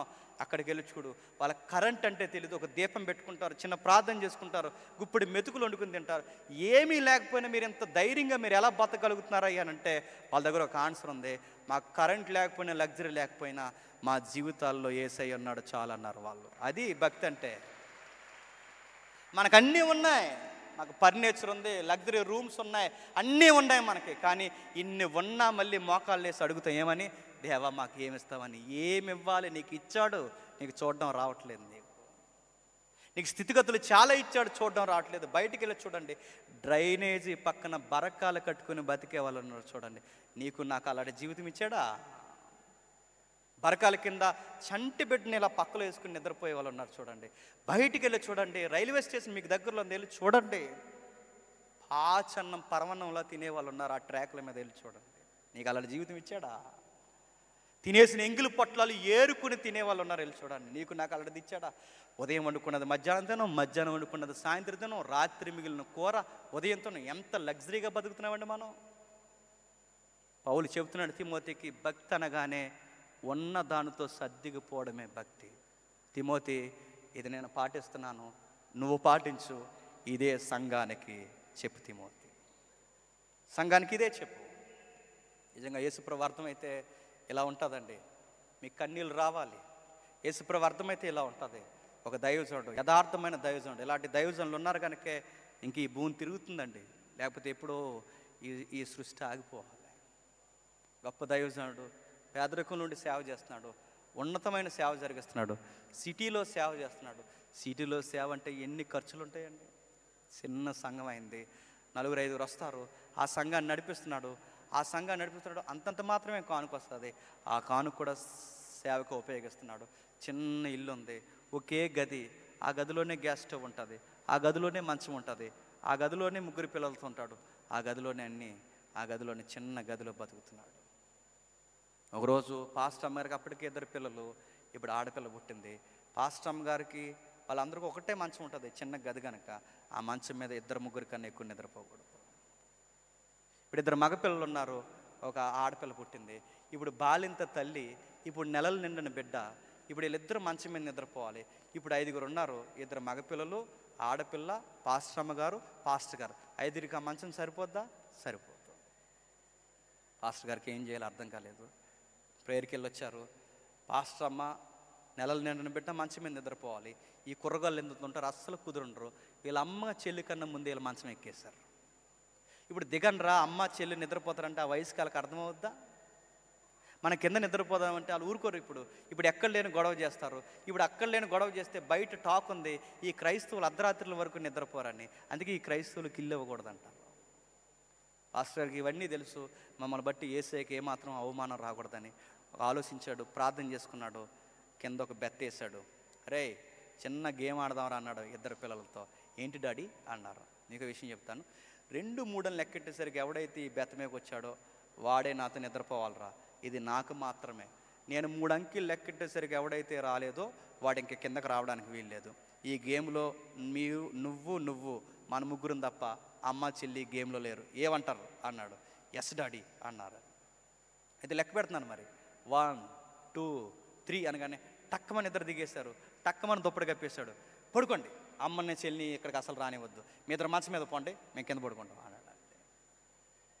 మీకు విషయం చెప్పనా, నీకు నాకైతే ఎలాగున్నా తెలుసా?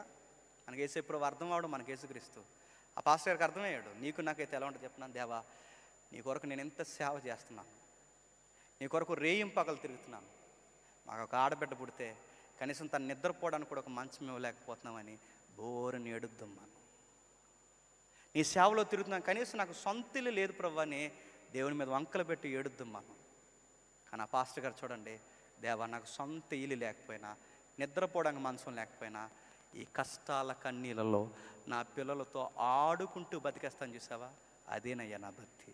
ఇదే తృప్తికరమైన భక్తి. గుర్తుపెట్టుకోండి.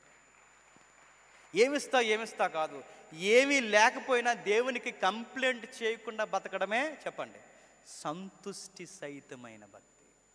మనం తెగ ఫీల్ అయిపోతాం. అనవసరంగా ఈ ఈదులో పుట్టాం, ఈ ఊరిలో పుట్టాం, ఈ కులంలో పుట్టాం, ఈ ఇంట్లో పుట్టాం. దేవుడికి తెలుసు. గుర్తుపెట్టుకోండి, నువ్వు ఎక్కడ పుట్టాలో ఎక్కడ పెరగాలో దేవునికి తెలుసు. నేను అనవసరంగా ఇక్కడ పుట్టాను, మా మమ్మీ సొంతూరు మమ్మీలో ఉంటే బాగున్నాను ఫీల్ అవ్వకు. మీ మమ్మీ సొంతూరు మమ్మీ అయితే నిన్నెందుకు అంటది అంత ఫీల్ అవ్వకు. నేను వరంగల్లో పుట్టాను, ముంబైలో పుడితే బాగుంటే ముంబైలో ఏం చేస్తావు, తడిగొడ్లేస్తావా, ఏం చేస్తావు? ఎక్కడ పుట్టినా దేవుని సంకల్పం ఉంది. గుర్తుపెట్టుకోండి, మనం పేదరికంలో పుట్టినా దేవుని చిత్తం ఉంది, 4 రూపాయలు ఉన్న ఇంట్లో పుట్టినా దేవుని చిత్తం ఉంది. ఎక్కడ ఏ స్థితిలో ఉన్నా ఎవరిని ఎక్కిరించకండి, ఉన్నదానితో తృప్తిగా బతికేయండి. దేవుని సేవ చేస్తూ ఆకలితో ఉండి కూడా దేవుని స్తుతిస్తున్న వాళ్ళు ఉన్నారు, పేదరికంలో ఉండి దేవుని స్తుతిస్తున్న వాళ్ళు ఉన్నారు. తిమోతి చెప్తున్నాడు, భక్తి అనగానే ఏమిస్తావు యేసయ్యా, ఏమిస్తావు యేసయ్య అని అడగడం కాదు తిమోతి. ఏమి ఇవ్వకపోయినా నువ్వు మా కొరకు ప్రాణం ఇచ్చావు చూసావా, చాలు ప్రభువా, ఉన్నదానితో కళ్ళు మెతుకులు తిని బతికేస్తావు. కింద వచనం, మనం ఈ లోకంలోనికి ఏమీ తీయలేదు, దీనిలో నుండి ఏమీ తీసుకొని పోలేము. కాగా అన్న వస్త్రములు గలవారమై వాటితో తృప్తి పొందుదు. ఎవరండి ఆ వచనం రాస్తున్నది? ఎవరండి? పౌలు గారు రాస్తున్నారు. ఏమని రాస్తున్నాడు? మనం ఈ లోకంలోనికి ఏమీ తేలేదు, ఈ లోకం నుంచి ఏమీ తీసుకుని పోలేము. పౌలు గారి గట్ట అపోస్తులకి దేవుడు గట్టికేస్తే ఏమి ఇచ్చాడు తెలుసా? ఆ పూట కట్టుకోవడానికి వస్త్రం ఇచ్చాడట, ఆ పూట తినడానికి గుప్పెడు మెతుకులు ఇచ్చాడట. ఒక అడుగు ముందుకే చెబుతున్నాను, పౌలు కన్నా ఎక్కువ ఇచ్చాడో లేదో చెప్పండి. మనకి బీరువా నిండా ఎన్ని బట్టలు ఉన్నాయండి, మన కబోర్డ్స్ నిండా ఎన్ని బట్టలు ఉన్నాయండి, మనకు వాహనాలు ఉన్నాయి, సొంత గదులు ఉన్నాయి, లగ్జరీ లైఫ్ ఉంది మనకి. పౌలు గారికి అంత గొప్ప సేవ చేసిన పౌలుకి దేవా నువ్వేమి ఇచ్చావంటే ఆ పూట కట్టుకోవడానికి బట్ట ఇచ్చాడు, ఆ పూట తినడానికి చెప్పండి గుప్పెడి మెతుకులు ఇచ్చాడు. నన్ను అడిగితే పౌలు కన్నా ఎక్కువే ఇచ్చాడు. అయినా మనం మోకాళ్ళు వేసి ఏమని అడుగుతాను చెప్పండి, ఇంకా ఏమి ఇస్తావు ప్రభు అంటే, ఏమి ఇవ్వాలి? నీకు చూడడం రావట్లేదు, ఇంకా ఏమి ఇవ్వాలి? ఇదంతా చెప్పిన తర్వాత మీరు నాకు ఒక ట్యాగ్ ఇస్తారు. ఏం చెప్పాడు ఆ జేమ్స్ అనే అబ్బాయి వచ్చి అంటే, మీరు సింపుల్గా నా మీద మోపే నేరం ఏంటి చెప్పినా, ఏం అడగొద్దని చెప్పాడండి అంట. నేనేం అడగొద్దంటలేదు, మీకు అర్థమైతే మీరేమీ అడగరు. గుర్తుపెట్టుకో. మీరు అడిగినా దేవునికి తెలుసు, మన రొట్టెని అడిగితే రాత్రినిచ్చే రకం కాదు, అంతకన్నా ఎక్కువే ఇస్తాడు. కానీ అడిగే ముందు అది నీకు అవసరమా కాదని 70 సార్లు ఆలోచించాడు. ఏం అడగాలి ప్రభు అంటే, దేవుడు మనసులో మాటని చెప్పిన, మొదట నా రాజ్యాన్ని నీతిని ఎతకండి, అప్పుడు నాకు తెలుసు మీకు ఏమి ఇవ్వాలో. మొదట నా రాజ్యాన్ని నీతిని ఎతకండి, అప్పుడు మీకు ఏమి ఇవ్వాలో నాకు తెలుసు. కానీ ఆయన రాజ్యాన్ని నీతిని ఎతకం. ఏమి ఎదుగుతాయని చెప్పండి? పిల్లల్ని ఇస్తావా, ఉద్యోగం ఇస్తావా, పెళ్లి చేస్తావా, అప్పులు తీరుస్తావా, మాకు ఇంకా ఏమైనా ఇస్తావా, మాకు ఇంకా బోనస్లు పెంచుతావా, ఇవి అడిగే వాళ్ళు ఎక్కువైపోయారు తప్ప, దేవా నీ నీతి ఏంటో నాకు చెప్పు, నీ రాజ్యం ఏంటో చెప్పు, మాకున్న దాంది చాలు ప్రవ్వా, నీ చిత్తం ఏది ఉంటే అలా జరిగించు, నీకు లోబడి బతుకుతామని అనేవాళ్ళు ఒకరు ఉన్నారా చెప్పండి. నేను ముగిస్తున్నాను. ఇవన్నీ ఎవరికి చెప్పమని చెప్తున్నాడు చెప్పండి? ఏపీసీ సంఘానికి చెప్పాలట. ఇంత పెద్ద మాట బాధ్యత ఎవరు తీసుకున్నారు చెప్పండి? ఒక్క యవనస్తుడు. నేను ముగిస్తున్నాను. ఏపీసీ సంఘాన్ని బాగు చేసింది ఎవరు చెప్పండి? ఒక్క యవనస్తుడు బాగు చేశాడు. ఒకవేళ మీ సంఘం ఎదుట ఏమన్నా లోపాలు కనబడినా, మీ సంఘంలో ఏమన్నా అరమరికలున్నా, ఈ సంఘాన్ని బాగు చేయాలన్న బాధ్యత ఎవరు తీసుకోవాలి చెప్పండి? యవనస్తులైనా మీరే బాధ్యత తీసుకోవాలి. మా సంఘాన్ని మేమే బాగు తీసుకోవాలి. మా పెద్దలకు వయసులు గతిస్తున్నాయి, మేము ఈ బాధ్యతలు తీసుకొని మనం పోరాటం చేయాలి. మా సంఘానికి నాణ్యమైన వాతావరణం ఇవ్వాలని మనమే పోరాటం చేయాలి. ఇది కనుక మనం చేయలేదనుకోండి, రాను రాను సంఘం ఏమైపోతుందో తెలుసా? అర్తిమీదేవి చెప్పండి గుడి అయిపోతుంది. అక్కడ కూడా పెద్ద కట్టడాలు ఉంటాయి, ఇక్కడ కూడా చెప్పండి పెద్ద కట్టడాలు ఉంటాయి. అక్కడ గొంతమ్మ కోరికలు కోరతారు, ఇక్కడ కూడా ఏమొచ్చి కోరతారు చెప్పండి? గొంతమ్మ కోరికలు. అందుకే ఇక్కడ మారిపోవాలి. మన సంఘానికి సత్యానికి స్తంభం అవ్వాలి. ఇక్కడికి వచ్చిన ప్రతి ఒక్కరూ యేసుప్రభుని యథార్థంగా ఆరాధించాలి. అందుకే చూడండి, మొదటి శతాబ్దంలో దేవునికి ఆస్తులు ఇచ్చే వాళ్ళు ఎక్కువైపోయారు. ఈ శతాబ్దంలో మాకు ఏం ఆస్తులు ఇస్తా ప్రభువా అని అడిగే వాళ్ళు ఎక్కువైపోయారు. ఆ రోజుల్లో ప్రాణాలు ఇచ్చే వాళ్ళు ఎక్కువైపోయారు. ఈరోజు ఆధార్ కార్డుల కొరకు యేసుప్రభు ఎవరో తెలియదని చెప్పే వాళ్ళు ఎక్కువైపోయారు.